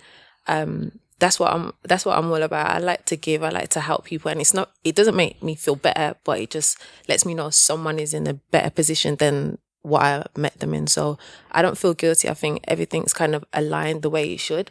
And I know it's bad to say, oh yeah, like people are like the people in Gambia, what is that okay? That like, is it aligned that they should be going through this? No, but I'm in my position because this is where God's kind of put me to essentially do what I have to do to help somebody else. Okay. And you know, just on that, I think what we're doing as a generation now is we're creating our own markets and our own places, and it's kind of for us. So these opportunities and these, like, you know, this event that we do, it's not just us four in this room that kind of benefit and are kind of part of it. You know, there's people within our community who contribute to it and benefit off it. And we are now, like, back to Troy's point about, you know, giving back and all these things. We're trying to create these spaces where even in this England, you know, we're a minority, but we're trying to create a space where it's for us. So we can all come to this space and whatever our needs be and whether it's for, all right now it's a party, but in 5-10 years time, it might be our own members club. Well, from what I can see, you do look like you have a networking base there in that event. Yeah. So, and you know what? People come there, they network, they've met people. People have had their opportunities there. People have started relationships. I know someone who's come to our event and got engaged off the back of it. So it's like this bubble of it's one place where, and when I was growing up, there was no place I could go and just say, yo, I'm going to be around my people for 8 hours. So it's that community we're trying to create. And one of the reasons of going back to Africa is to also try and replicate that there. As other than just being able to give to people, it's also giving people the opportunity to earn for themselves. So that's what me personally I'm on doing. Okay. What about you, Queen? I don't feel guilty. I don't want to use the word guilty. I obviously sympathize with what's going on in Gambia, but for me, when I can give back, I do. And like Troy said, like I think everybody kind of works hard to leave a legacy, at least, like, you know. So I think for me, especially being from Burundi, like Burundi's not in the greatest state. And I have family members that are doing stuff out there. Even Kigali, like, so the one thing that I can contribute to the situation in Gambia is maybe talk about it, create awareness. 'Cause I think until I sat here and like kind of listened to the conversation, I didn't quite know what was going on. But now that I know what's going on, I can speak on it to somebody else, and then now more people know about it. So I don't want to use the word guilty, but obviously, yeah, it's heartbreaking to know that our people are going through that. And I think you said that you don't have children yet, but I've seen situations where, so for example, my grandma had her first children. 2 children were with Belgian men. So when Belgium colonized Burundi and Rwanda, and those kids were taken away from her.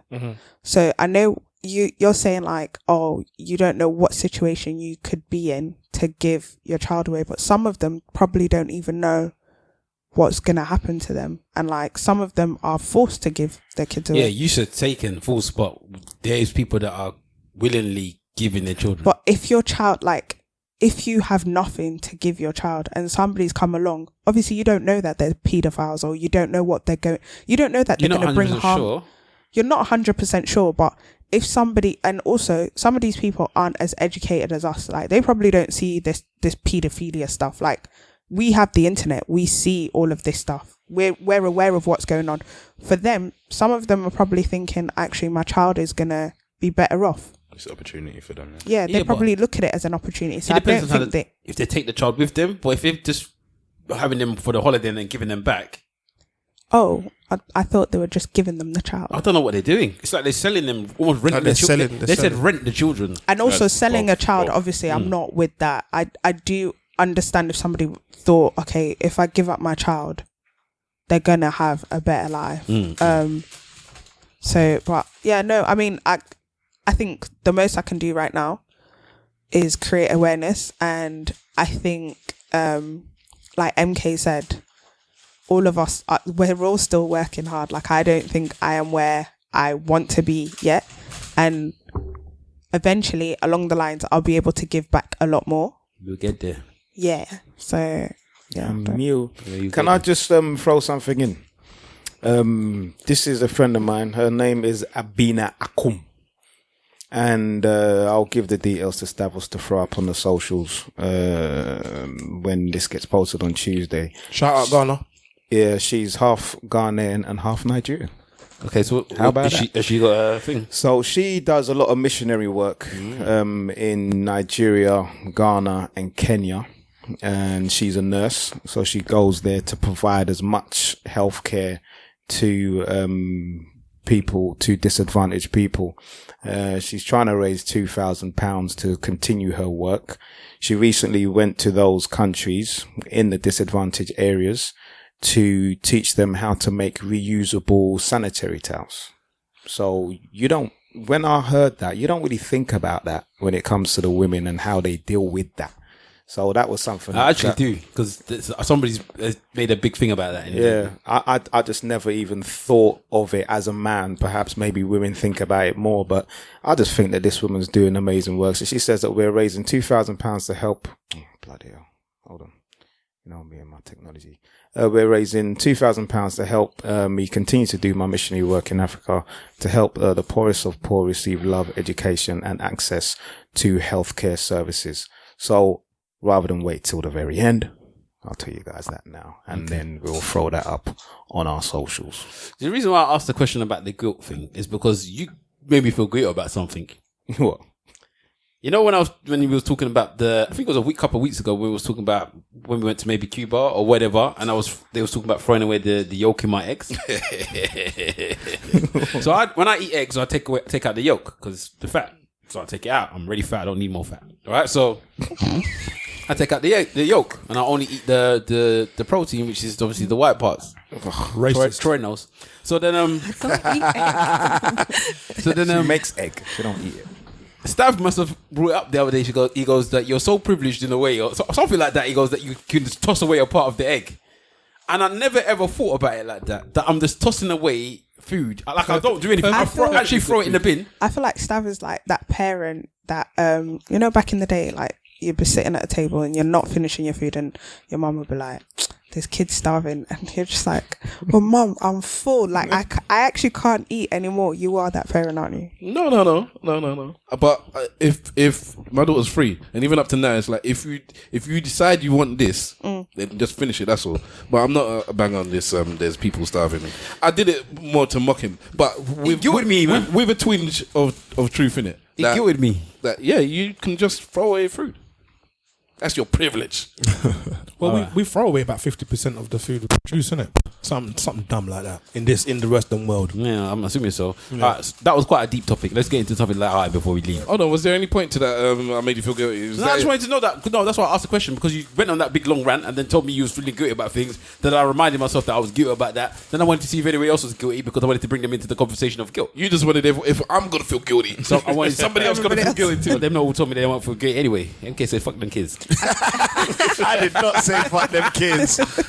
I did not say I'm gonna superimpose MK's face on top of the Jordan picture. All right, so there's one question that you actually put in the group. Mad slander, bro. Go on then. And I think that it's good to have these younger generation people that understand this a lot better than we do. All right, let's do it quickly. And the question that you had is, would it be justified for a woman to leave her man if on his social media accounts, I don't know what Allah is. Go on. What does the Allah mean? Carry on. All right. Anyway, to only social media accounts, he only seems to like pictures of scantily clad women. All right. So what I saw was a woman. You saw that video, yeah? She had a video where she was scrolling through. I believe her man's one. Who knows if it's real or fake? But it was. I think maybe it's Instagram. I don't know. But she was scrolling through all the things that he likes, and it was just, she was scrolling. Oh no! She had 2 videos basically of just half naked women. Bucket naked, and it was like, look at this, look at this. To be fair, somebody come look at this. Look at this, look at this. To be fair, it wasn't just half naked women, but it was women. It was just consistently women. This guy likes nothing else but women. And so the comments were like, I would leave this dude. And I was thinking, is that worth leaving a man for? I know some of the girls here is like, well, if he can bang me, a 10 out of 10, then I'll stick with that. I don't care. Like, he can like whatever you want to like, bang me 8 out of 10, and I don't care what you do. I ain't being with you, man. I need that 9 and 10 out of 10. So I just want to know, is that a good? Well, let's start with the ladies first. Would you be with a man if you on his social media, he left his phone, he was happy for you to even look for it, and you just happened to scroll through it, and it's like, hold on.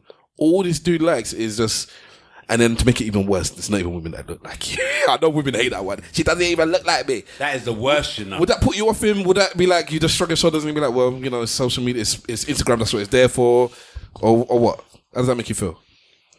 Troy had a yardy look on her face just there, boy. No, because I've been in that position. She's like, where's the acid? So it's like... Oh my God. What did he say? He said, where's the acid? Oh my God. You know the yardy girl. My people don't do that. I'm joking, man. You know I'm joking. Go on, no, boy. You had a life experience. Talk to me. Yeah, I've been in that position, but that's how I met him. And then I thought, okay, he'll change. Hold on, he was liking your pictures. No, not yeah, like that's how it was anyway. Like on social media, like pictures and all sorts like that. You go through his likes on Twitter, like girls. So when we got together, he was still liking and retweeting. I'm like, yo, back up a little bit because you have a girl, and everyone's like, why is this person constantly retweeting? Whatever.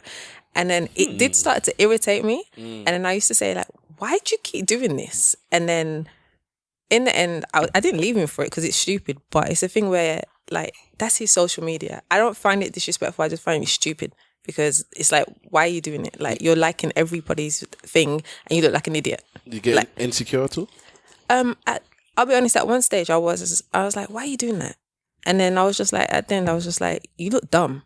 Because people know, like, you're in a relationship and there's single guys who don't do that, but you're in a relationship and you look stupid. That's the bit I don't like about what you're saying. He looks stupid, or do you think he's making you look stupid? No, because me, I just do what I'm doing on my social media. You can get mad because we can play this game all day. But it's like, why are you... It was just stupid to me. Like, you just constantly... But then he did slow down, to be honest. And you dumped him anyway. No. But why were you worried about what other people were thinking of him if he's not worried himself? Because a lot of guys, I won't say a lot of guys, some guys don't really care what people, like some guys do care, some guys don't care what people think about it. But me, it was more of I have a certain amount of rules. No, I have 2 rules. Don't embarrass me. Embarrassment. Sound like mummy. Don't embarrass me and don't let somebody else come and tell me what you did. So I like number 2. I like both of them. I like number 2 definitely. These are African ground rules, boy. So I've heard this many times from mama. Yeah, so it was like more of an embarrassment thing at one stage. It's not even other people. It was me looking at it like, why are they all there? Like, go and click like on football or go click like on something else. Put it in your bookmarks, but why does it have to be visible? You never want another woman to come up to you and be like, well, your man... Oh, no, I want her, like if she wanted to, then we'll deal with it after. I'm coming to you as a woman. No, don't ever do that. I'm coming to you as a woman. Because your man has been liking all of my pictures. All of them. No, do you know what the Even thing the ones I'm fully clothed. I was at church and he still liked it. There's nothing wrong with that. I know. No, the thing is, you can come, like, if someone wants to come to me and be like, oh yeah, your man's all over my Instagram, I'm going to have to play it up and be like, okay, cool. You look nice. Yeah, so. Is that something that actually happens? Not to me personally, but I've seen occasions where girls have come to other girls and been like, oh, your man's all in my DMs and blah, blah, blah, blah, blah. Wow. See, because when we was younger, that wouldn't be a thing, innit? Because there was no such thing as DMs. So I think a woman could really only come to tell you that somebody called their house phone. Something like that, or, you know, maybe you get a text message or whatever. Because we're not old. But you wouldn't have somebody come to tell you that somebody was liking my pictures. I'm that old. If someone comes to do that, they're very petty. The girl came to me. A girl came to me. She's I'm coming jobless. to you as a woman. Talk on it. Say that somebody was liking it. Talk about this jobless woman. It was really stressful. So actually I knew her. This was uni times. So, It's the worst. It's always the ones you know. Yeah, I knew her and we'd spoken a few times where she was just like, oh, like, how are you? Blah, blah. She knew who I was. She knew who I was dating, whatever. She came to me and said, I'm coming to you as a woman. She was like, are you with... No, wait. What's the situation with you and so-and-so? And I was like... She knew the situation. I was like, what do you mean, what's the situation? You know that we're together. The whole uni knows that we're together. And she was like, well, you're that popular. because I went to a party and I don't know if he told you, but we kissed and I've got feelings for him. And I was like, feelings from the kiss. I almost fell off the chair. I said, huh? See, that's that blue kid. So she was like, well, let me know if you need any more information, you know, we text and, you know, he's always messaging me. He's always doing this, blah, blah. But you know, hun, like, I'm here for you. And in my head, I was thinking, both of you will die. You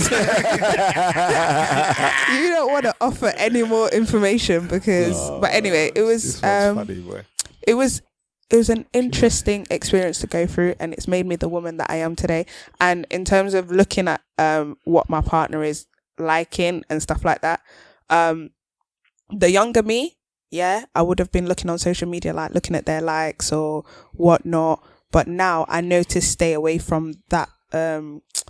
You know, on Instagram, you've got the following Explore tab. page. No, not explore.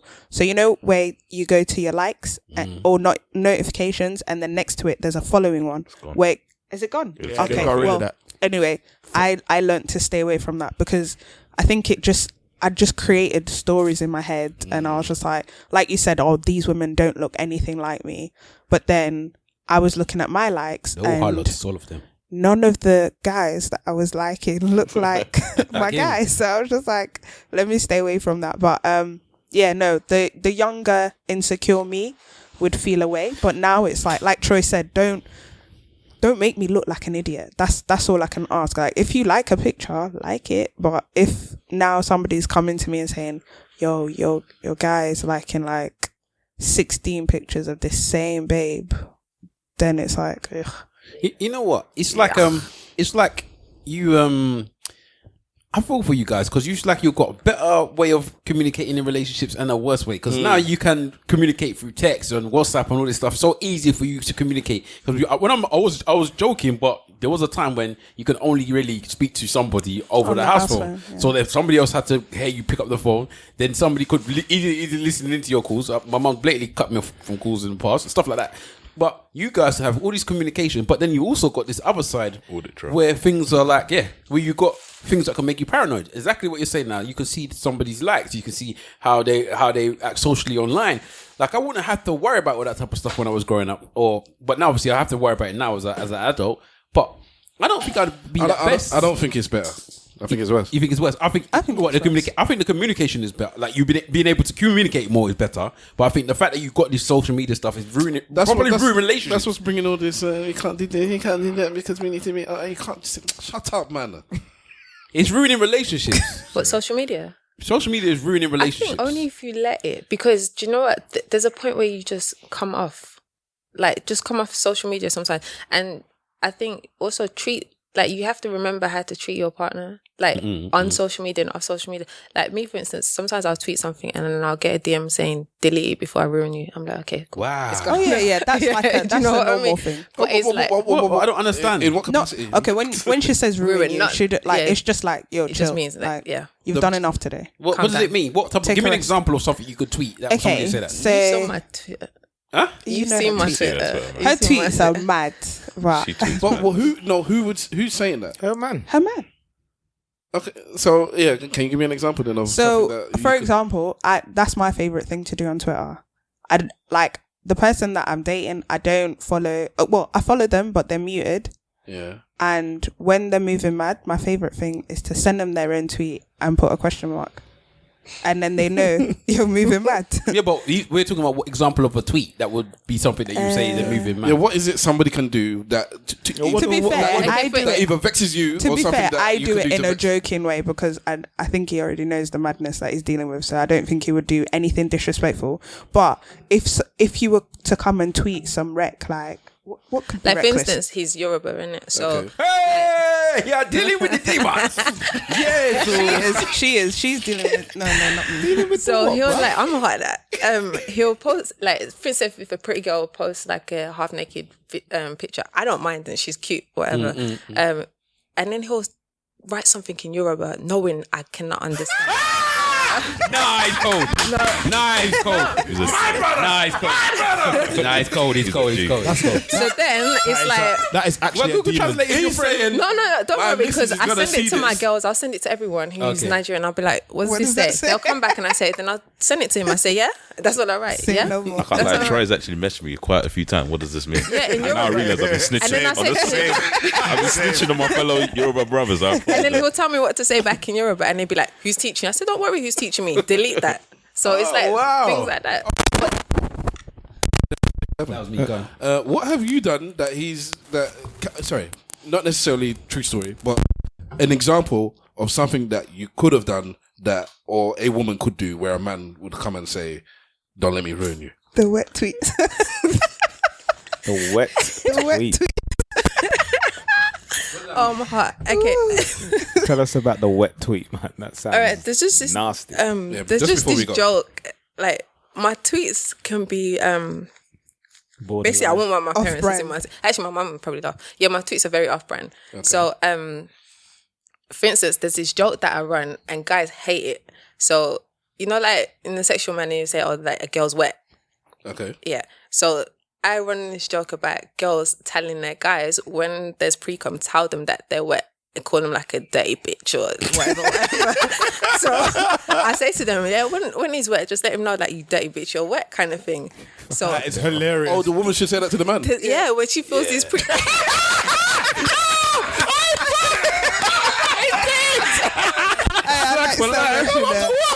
I like separation.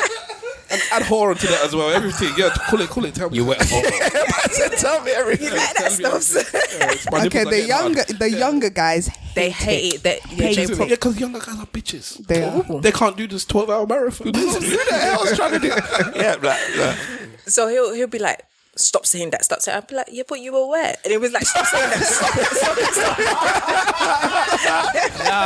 And because it's like on the tweets and people are just like, oh, you're mad and like your guy's going to kill. I said, yeah, but he was wet. Like, what do you want me to do? So it's like things like that he'll be like, all right, chill. But you know, It's definitely in a you're doing joking it, manner, Tim, though. though. No, but it's definitely in a joking manner because I don't think. Yeah, no, because you know, it's funny. Even like the fake violence that he comes with, it's funny. Like some of the tweets and things like that, it's funny. Okay, your relationship. I know what kind of relationship. Yeah, it's because do you know I'm a very playful, banterful person, so I can like it's give and take between us.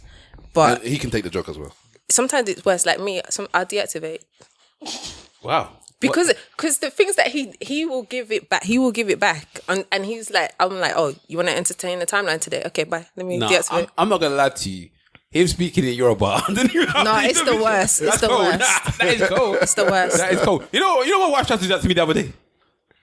I was in the house with her and because my wife is Yoruba as well. I can't speak Yoruba, but I can understand it little by little. I'm also Yoruba. So then she wanted to tell her, it wasn't even nothing bad, but she wanted to talk to her mum kind of without me understanding. And I started speaking Yoruba to my mum in front of her. I understood everything she was saying. To our mum? No, to her own mum. Okay, yeah. When I repeated it back, she's like, ah! I said, you see it there? You can't do that to me. Because I'll pick up a couple of words at least. And it's worse when I can pick up a couple of words because I'll just make up a whole story for myself. No, that's honestly like now when him and his friends talk and stuff like that, I'm just like, yeah, I understand. Like I'm picking up the words, but now they start to speak a lot faster and things like that, or they speak like they drag their words, or they put like and it's things like that, and I'm just like, can I just say this to you for your man? Yeah, well done. man has because it is as a Nigerian, it's our job to go to every nation and populate and bring them to our side. And you are saying that it's got to the point where it's even getting you to learn the language. Yeah, legend. Thank you very much. You're doing a good but I'm job. getting Well him done to you. learn Spanish though. Like, but the thing is, it's harder because when he tweets The in colonizer's Yoruba, language. Go on. when he tweets in Yoruba, sometimes like the translation that comes up on Twitter is something completely different. When I tweet reckless in Spanish, it comes up perfectly fine. Okay. Say Yoruba again. His native language. No, because when you say, you know what, yeah? I haven't heard any of the Birmingham until you said Yoruba. When you speak to Yoruba. And you missed the faster as well. Yeah, I heard that as well. Is that what I said? You said faster. There's one Brummy woman that I've got the mad hots for, man. I'll call it, you know. Jamila. Oh, man. From day one. Jamelia, I was there first. Right, was you? I don't know about that, bruv. He's been in love with proper Jamila for a long And then time. when she went natural, I embraced her. I embraced her. I said, "Oh, you've come home now. You know what I'm saying? Welcome." So we're in that position now. I just want to ask a quick question. Before we're done. Yeah, before we're done. Before we're done. It's completely to do with you guys' industry with the brunches and stuff. Yeah, how is veganism affecting this daily brunch thing? We got vegan options. Yeah. We got always. They love it. We have to always factor that in. Yeah. Like you can't just not have a vegan option. It's the alcohol. Has it become more and more prominent now that people are doing up? Oh yeah, veganism 100%. for fashion? You get all sorts of dietary requirements. I need this. I don't eat this. When is the next one? Gluten free and all that. Next Let's say one. at the end, man. Let's say at the end. Hold on to that. Say it Hold now on. and again. Yeah. Come to do exclusive. And then you will say that you don't want the thing to be too long. All right, cool. Like that's gonna add an extra half an hour. It's not even just their industry though. If you can now go and get tea, coffee, or anything like that, the amount of options that they've got now, brother, for you to get what you I want had to a get. vegan burger from Leon the other day. Brother, listen to this. Listen to this. Yeah, this vegan thing has gone so mad that KFC, an institution that only sell chicken products or products that were like chicken, are now selling a vegan. What the fuck, bruv? I don't really think it's vegan though. Oh yes, because chef. let me give you an example, right? So in my restaurant, there's a vegan plug. Yeah, you see what I did there. I'm not going to use a name because I don't get paid to plug them. But, so there's a vegan option, but the buns that we use for the burgers are not vegan friendly. There you go. Okay. Are you in the public though? That way? Well, it's interesting. No, but I would tell the customers it's not vegan friendly, and like the wraps, they're vegan friendly, but there's a sauce that we use that is not vegan friendly. So if you are vegan, you don't have the sauce. There's another sauce that you can have. But if you're vegetarian, you can have the burger with the bread, and the sauce. So basically, it's a brioche bun, basically, effectively. Something like that. So there'll be some milk in it, or there'll be traces of egg and things like that. Funny, we were talking about the brunch. The last brunch we had a customer who was lactose intolerant. So we explained, like, look, there's the bread that they're using in this restaurant. It's got traces, and he was just like, "Oh yeah, it's fine." And you will always get some vegans that are like, "Oh yeah, actually, it's okay. If it's just the bread, it's okay." So basically, the vegetarians on the skies, basically. But then, so the reason why I looked at the KFC thing and made that example is because I looked at just to see, because this veganism thing, the way they're doing it now, and this new age shit, is quite shit. It's half-hearted. It's very half-hearted. I used to be a vegan, and when I was a vegan, it was real stuff. You can't have anything. Yeah, it's real stuff. This what's going on now is not. I don't rate it entirely, Bruv, but anyway, this is the new generation. But I looked into the thing, and KFC don't do a vegan burger meal because the fries at KFC are fried in the same oil as the chicken. So this distinction isn't normally made. That they normally don't. And that's not even allowed, really. Yeah, like. Food standards, it's not allowed. That's not allowed. Yeah, but they don't fry the chicken though. They do. They do. No, they put in this big. It's a broiler. It's a broiler which is fried and boiling. What does KFC stand for? Have you seen what they cook? Have you seen what they cook? It's a broiler. It's a broiler. Something. It's a broiler and it's tight. But it's still like the oil that they use. Yeah. They'll probably use, and also, like I said, the bread. Like, if they can show me that the bread is actually vegan, then I'll respect it. But other than that, that bun looks the same as the bun that they use for the chicken burger. Yes. So it's not vegan. And also, if you're vegan and you're going to KFC, you don't respect your veganism. They're not still slaughtering the chicken right next to you. A lot of them are like open like separate chains. In Canary Wharf, there's a vegan Pret now. Yeah, they're the vegan Pret. And there's burger as well. But that to me makes sense. If you're doing the vegan thing, you're supposed to have a thing, because your kitchen regime will have to be mad if you're doing the vegan thing properly. Like, you would really have to you have to literally split it. Yeah. Like, it's one section has to be veggie nothing but only. Because if, God forbid, like, even a trace of chicken goes into the fryer, that's it. Like, we get closed down. Maserati. Yeah, but you're getting closed down. The way you made it sound like the person would die. No. But like, they will die. If they can go to the health whoever, and they say, in this restaurant I ordered a veggie whatever and it had traces of chicken, because you can ask people that have been vegan before, when they try meat after a few months of no meat, they get sick. Yeah, it's the first thing that happens. Boy. So I think it's half-hearted. Like, if you're really vegan, like, you wouldn't go to half of these places that offer other stuff.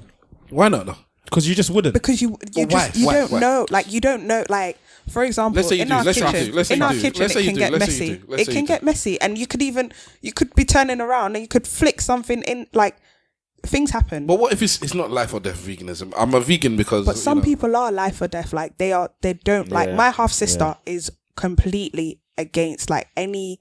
So she doesn't eat anywhere that is not vegan. It has to be completely vegan. But in Amsterdam, there's a lot of like vegan restaurants only. Don't put the swine next to my food. Do you think that this is going to fad? And how long do you think this is going to go before it stops? It's not going, bruv.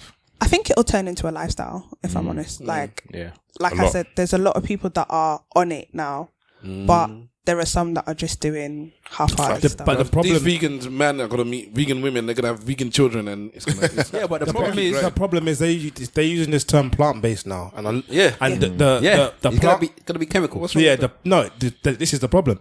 Plant-based is, to me, sounds like a product. Yeah, Like soya. So it means soya. You know that he said soya. He said soya, but he meant soya. Don't disrespect The meat was on the brain, bro. So it's soya meat. You know? So to me, got it. when they're using this term plant-based, they're saying that's the product, and they're talking about Impossible Burger and all them things there, and most of them things is in scientific labs, Right. Whereas when you're talking veganism in the organic sense, you're talking about whole foods, which is a completely different thing. I would disagree. If I'm gonna go to the dictionary and find out what vegan means, I think it just means just free of anything that's Come from life. Yeah. So if it's built in a lab, it's built in a lab. It might not be the best food. It might not be what you want, but that doesn't stop it being vegan. Large up the pescatarians out here. I don't know. I once had a vegan Christmas. Oh, God. Trash. Yeah. Trash. How would you do that? Kind of you know what? imagine I that. know we had no choice. My half sister was like, "Yeah, I would've I'm just slaughtered vegan. the chicken I'm right gonna in do front of her. Christmas." She's half sister now. You get me? Yeah. Do you just say that you would have slaughtered the chicken right in front of her? No, we had to change like bread, sugar, like everything in the house for the 3 days that she was in the house. We had to change everything. Wait, So one she's person? she's doing it properly. She's on her own. But she was like, "Yo, like let me." And my mum Try is and very embrace, nice. Like yeah. my mum is the type of person that wants to make people feel comfortable. So you're like, and true, you're like, that's yeah, not that- her okay. child. She was just like, So I don't she- want nobody to say that. I didn't make nobody's child feel comfortable, whatever. So we tried it. Do We you know gave what? I it a think that's go. not fair because the whole house has to switch up their I diet for I 3 cried on days Christmas Day. and then go back to Tears. This is like when black Tears. people go into a company saying that you need to cater for me because of such and such and such. Yeah, it's not just black people that do that. You know what? Yeah, it's criminal. I'm trying to get my workplace to get Nigerian Guinness. It's criminal. That can't be that difficult. Quick question though: is it vegan options? Is it more expensive, like for No, shopping and stuff? same price. Same price. Depends what you're I getting. mean, if you go to, say, for example, Verga, in Wolf Kitchen, their prices are completely higher than normal prices. That's because everything is vegan there. So their buns, like, it costs more for them to make the food that they make. But for us, it costs me the same thing. it depends. there's no Innit? change. If So you're just even buying like vegetables- shopping, like sugar, Shopping all that sort of stuff. is more expensive, yeah, because you have to go to places like Whole Foods Yep. and even in the section in Tesco, Yep. all the stuff there And is most of expensive. what I get now is organic from- anyway. So. Yeah, but again, this is another problem. Organic is a product. Yeah. So if you buy something that's organic, legally only 5% of the material in that thing has to be organic, and they can call the product organic. I swear.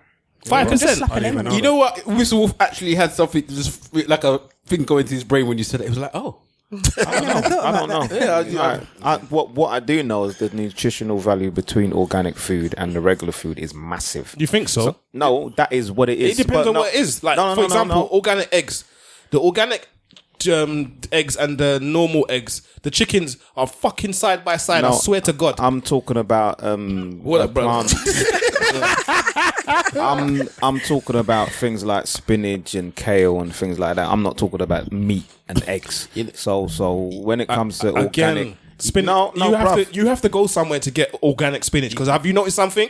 You can't buy adult spinach. Only baby spinach now. Baby spinach everywhere. When I was growing up, you used to have big rascal spinach leaf that was the size of your hand. No, yeah. Nowadays it's just small things. Go to the market, you'll still get it. You can get. You just need to dig a little deeper. That's all. If you're going to a Tesco's or Sainsbury's, then fair enough. But if you're going to a local man who has his allotment and he's doing the organic thing properly, there's a lot of black man, a lot of Caribbean man that actually have allotments. A lot of them. So, and there's a lot of proper rastas that do the whole thing as well. He's disrespecting you, blood. Proper rastas, not like you. No, I'm just saying that you're faking you. Just like some people say that there's not good music out there. If you do proper digging, you'll find the music. The music's out there. There was one time. Well, it's not one time now. It's my usual thing. The first time I actually made jollof rice with organic tin tomatoes, I thought I was like doing gourmet jollof. See now, you know what my mum does though? My mum now is using actual tomatoes. Fresh tomatoes. Yeah, I've done that too. Fresh tomatoes to make stew and to make jollof and off the vine, and that's what I'm saying. And it has got a different type of taste to it. It gives it extra. It has. But you have to then buy plenty of them to make sure it fills up the thing. Yeah. But when I've bust it, I was like, I thought I was like Salt Bay. I was just sprinkling the organic thing. It's organic one. Yeah, I was like, hey, look at this. Just before we end, just to go back to what I was saying before, 5 times because. Let him finish. When I was doing my thing that you said I was flexing or whatever, where I said I could do X, Y, and Z. Yeah, you brought up Whole Foods. That's when I knew that I can't do everything because we moved from Asda and now we do a lot of Waitrose and it's like and then I Waitrose we don't do Waitrose. No. Do the shmoney dance. No, we mix it, but she gets a lot. We mix it. There's certain goods that she will only do Waitrose. I don't do it. It's the wife that does it. You know, Waitrose is owned by John Lewis, yeah. Yeah. Okay, because we get a discount as well. We get a John Lewis discount card. Marks and Sparks. But talk your shit, Stav. No, she does Asda and Waitrose. That's what she mixes. But it was for me. It got to such a long way away from each other. The ghetto of Asda. She doesn't like Tesco and Sainsbury's. So for whatever reason, she likes Asda. I don't know why. I don't know. Go. She likes that tapping the bum thing. Talk your shit, Stav. Once we started doing a bit of the Whole Foods. That's about all right. For one, it's nowhere near us. Anyways, you have to travel far to get there. Anyways, and once you do it, and then you realize, it's different. The time when I realized we spent a lot of money on shopping was when we went to, is it Aldi or Lidl? One of them, yeah. And we somebody said, get your fruit and veg there.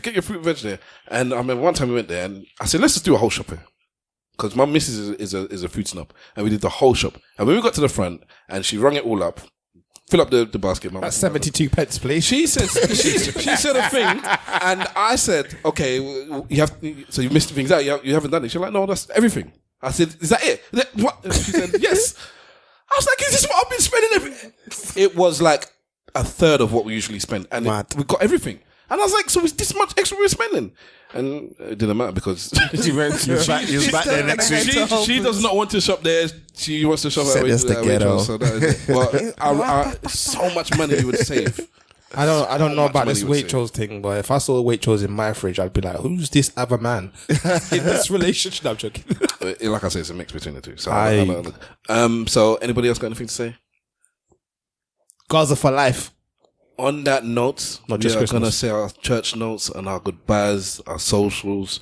We'll start off with the gang and then we'll move on to the gang. Yes, Mr. Wolf, that's what it means. It means what it means. So now I'm trying to think. There's something that I wanted to say. So we'll leave you to last. Big, instead of telling me, cutting me off, think about what you got to say. You asked me, innit? You came to me and started talking, bro. Big Wahala. Church notes and goodbyes. That Big Wahala on Insta, Big Wahala on Twitter. I'm trying to bang on, do this film thing this year. So I've done about 7 films, maybe already this year. Am I getting on your skin, bruv? This is two things because he shamed me in the family group chat about how many films I watched last year. Because I only watched 48, and he said that's not enough. Only? We're film heads. Are these all new films, by the way? Yeah, cinema. Are you even counting them? Flipping out. Because Cinema will send you something to tell you how many films you've watched in the year on your card. Do you do that? The unlimited card. Okay. So then, when I was doing unlimited, I was banging 3 or 4 films out every half week. Yeah, but I've got a family. Do you got a job? Yeah, but nothing stopped until I had the child. When I had the child, then it's a different story. I gave up that card. That life just is gone now. But you had like a full-time job. Yeah, full-time job and a wife, and and she was at and a home all the time. podcast.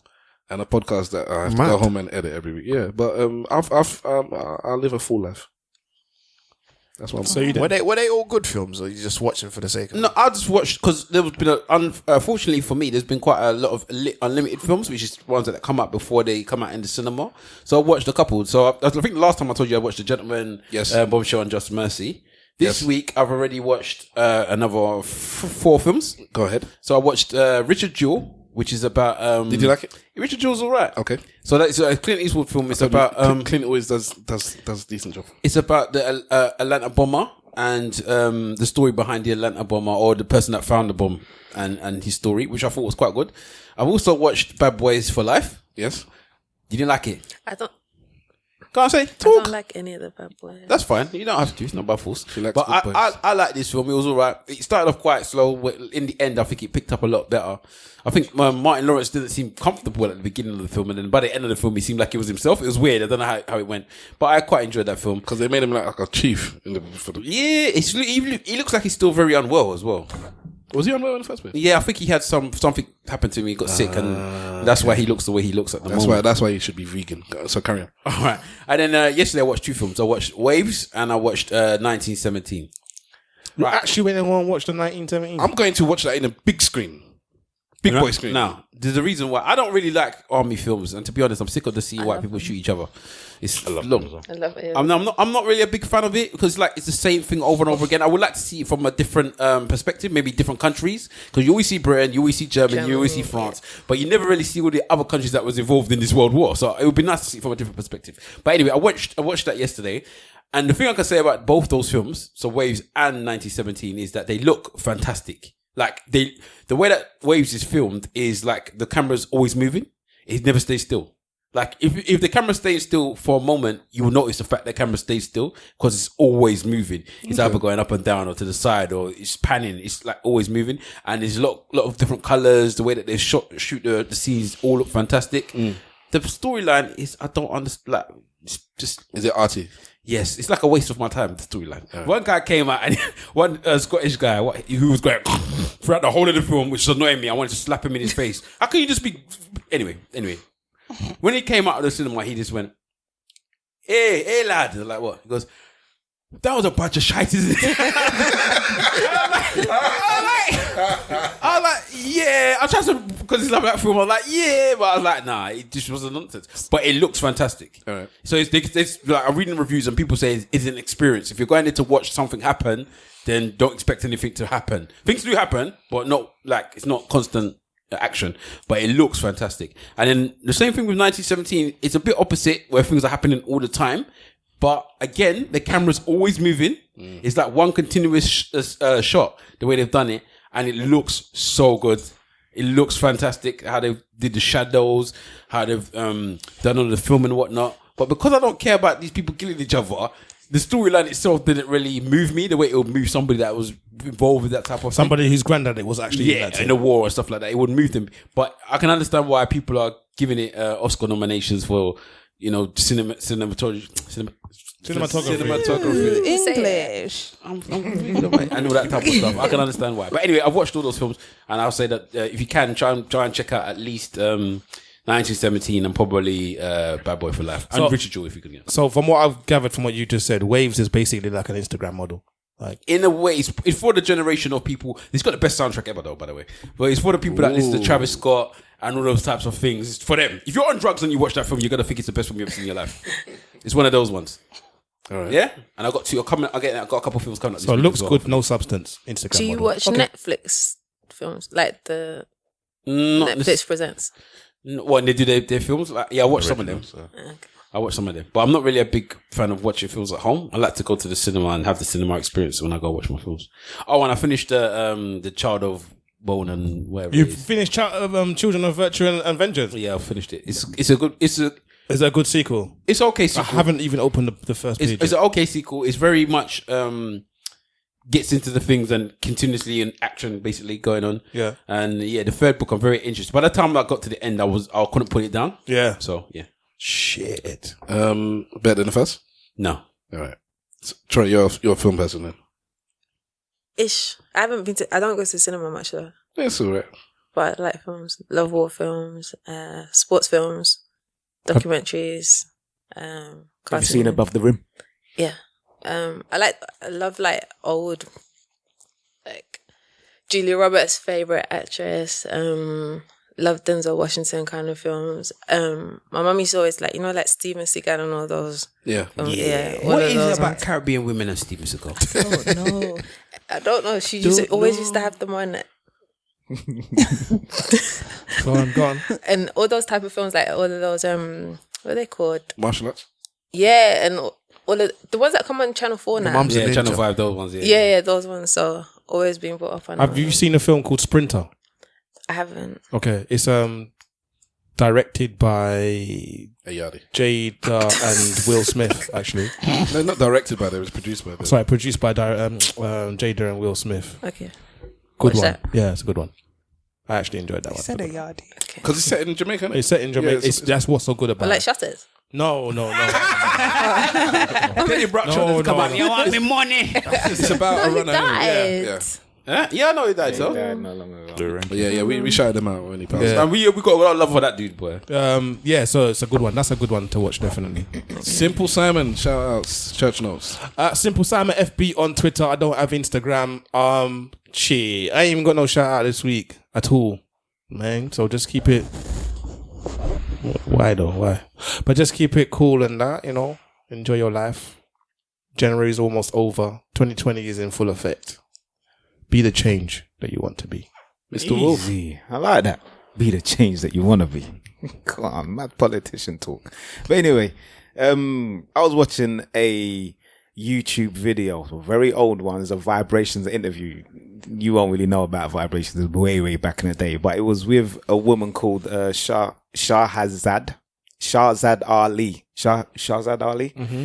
And she wrote a book called The Black Man's Guide to Understanding the Black Woman.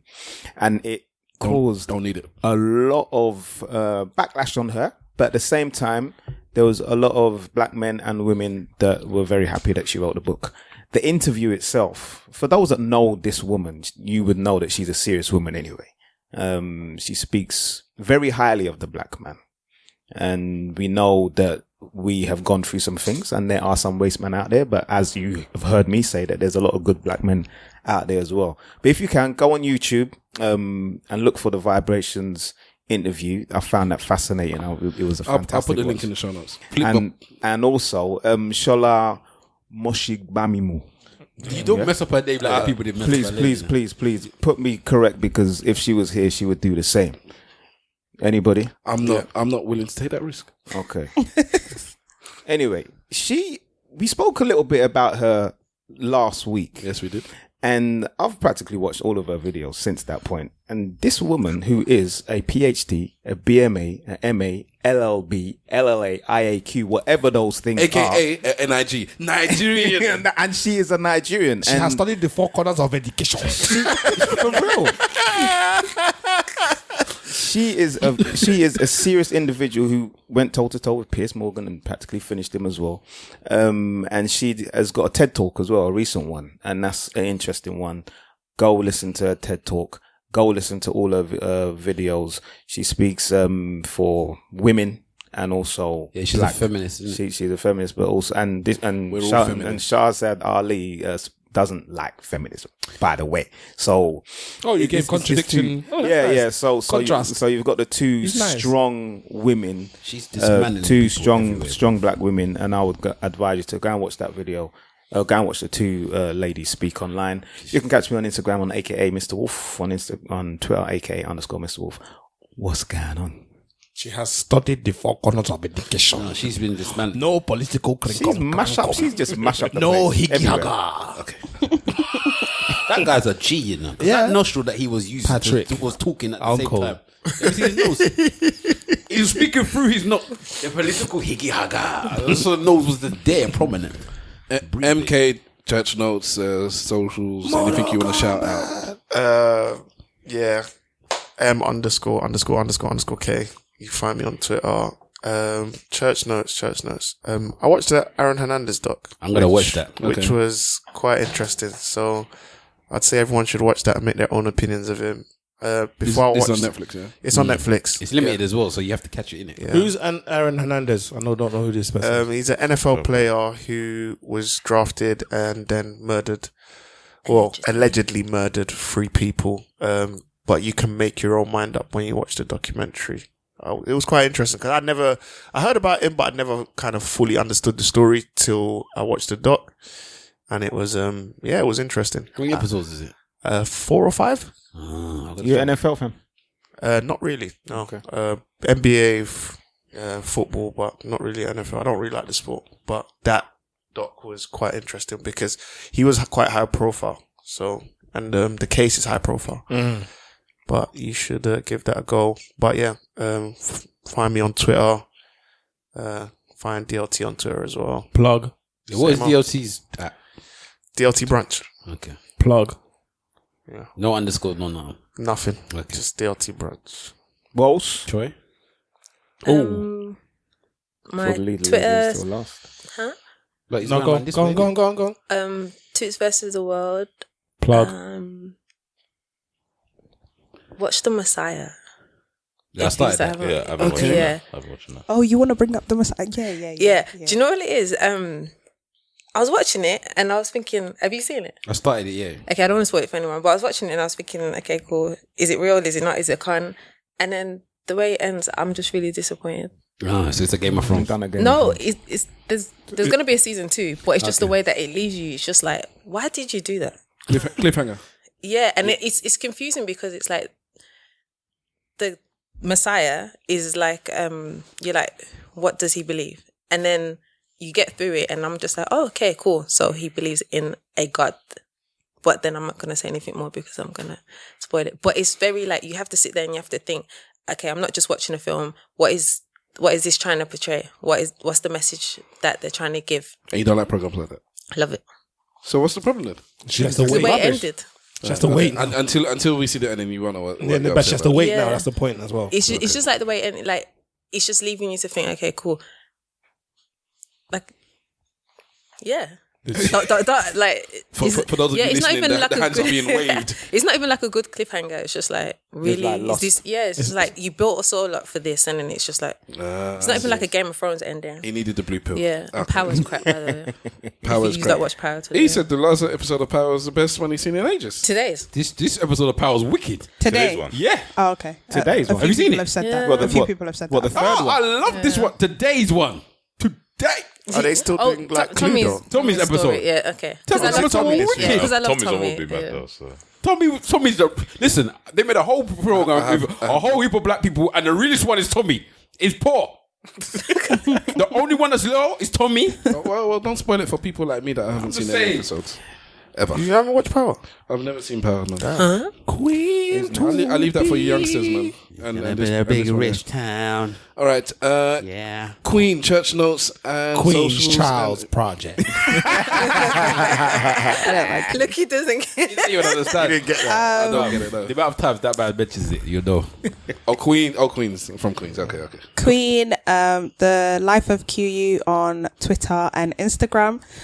Do follow us on DLT Brunch as well, Instagram and Twitter.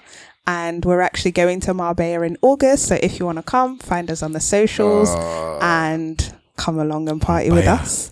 When you say we, you mean like DLT's going DLT's, we're doing a trip to Marbella in August. Exclusive. On the 3rd of August to the 7th of August. Exclusive. I think it's out already, yeah? Not yet.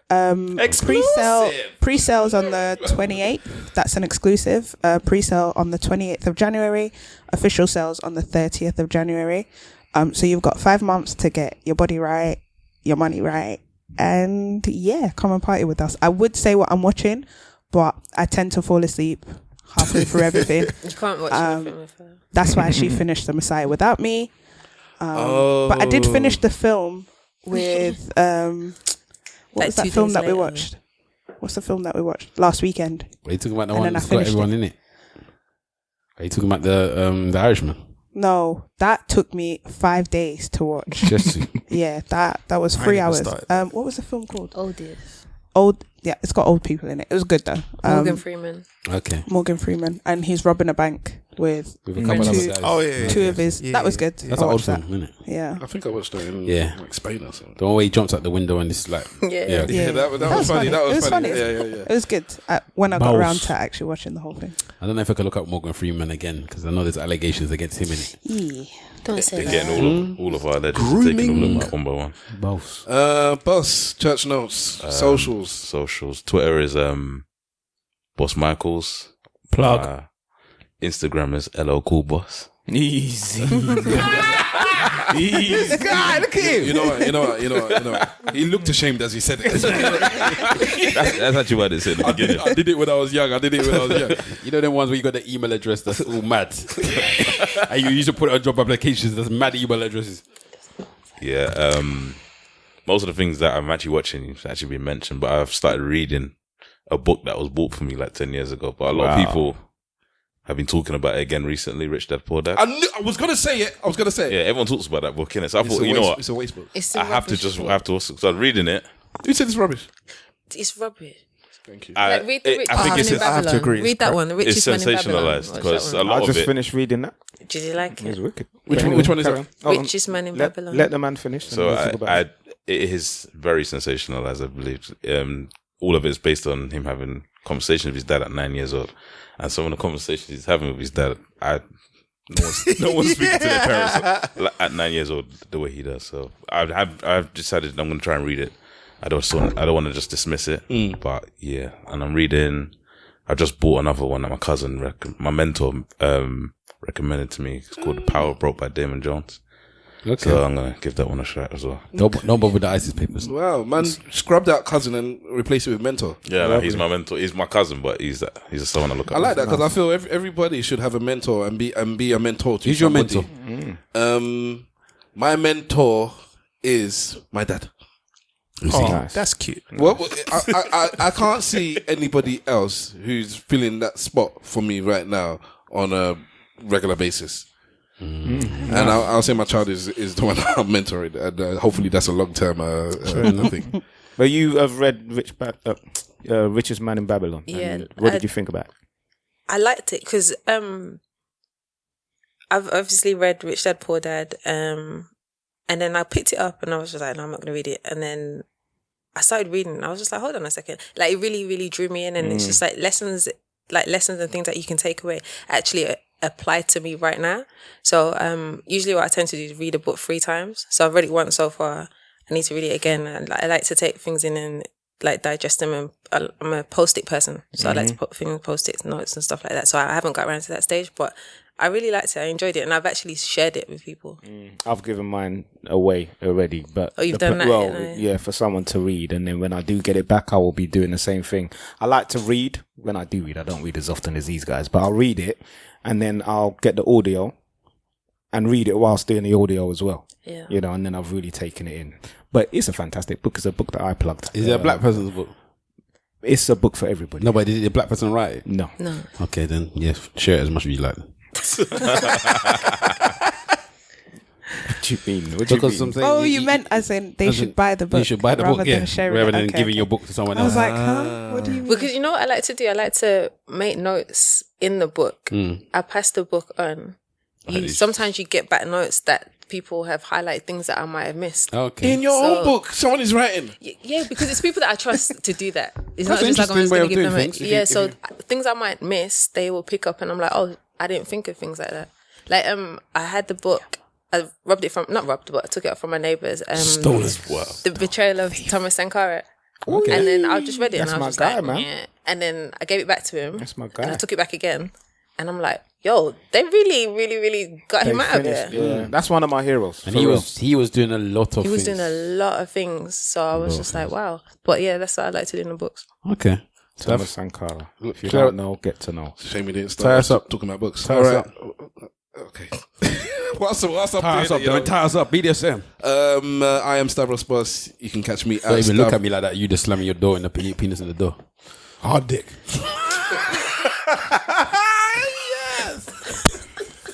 You can catch me at Stavros Boss everywhere. Stavros says this week is I'm plugging 3 old episodes of Eloquently Say Nothing. Like I said, they are the episodes with my parents and Wahala's parents on.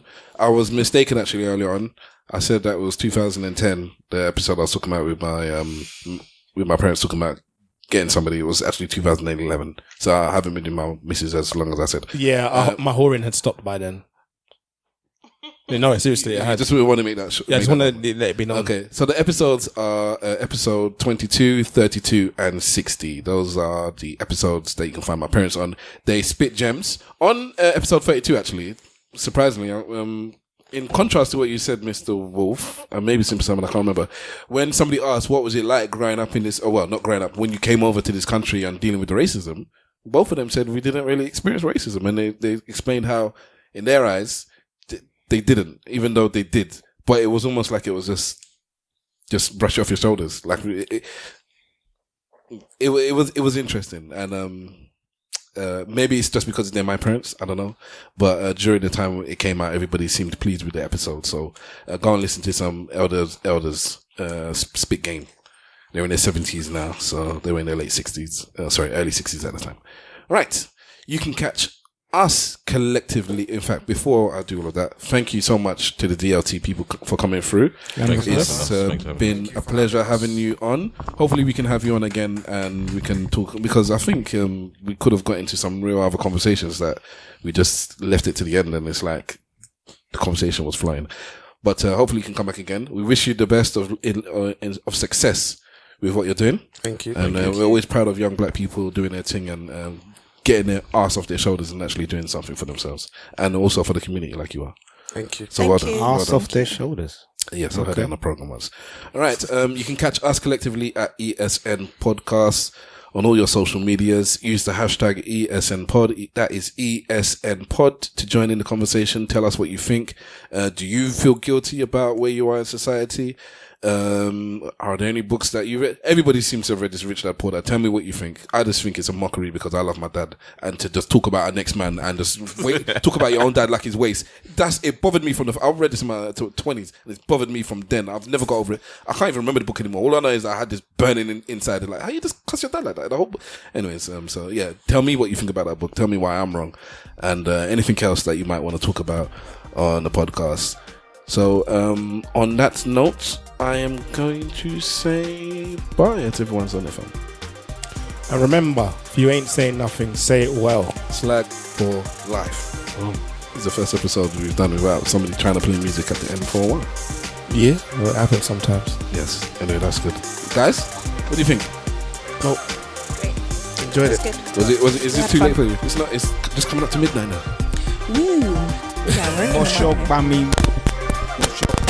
How far are you with learning Yoruba then? If you're in the room with people talking Yoruba, you can pick up stuff.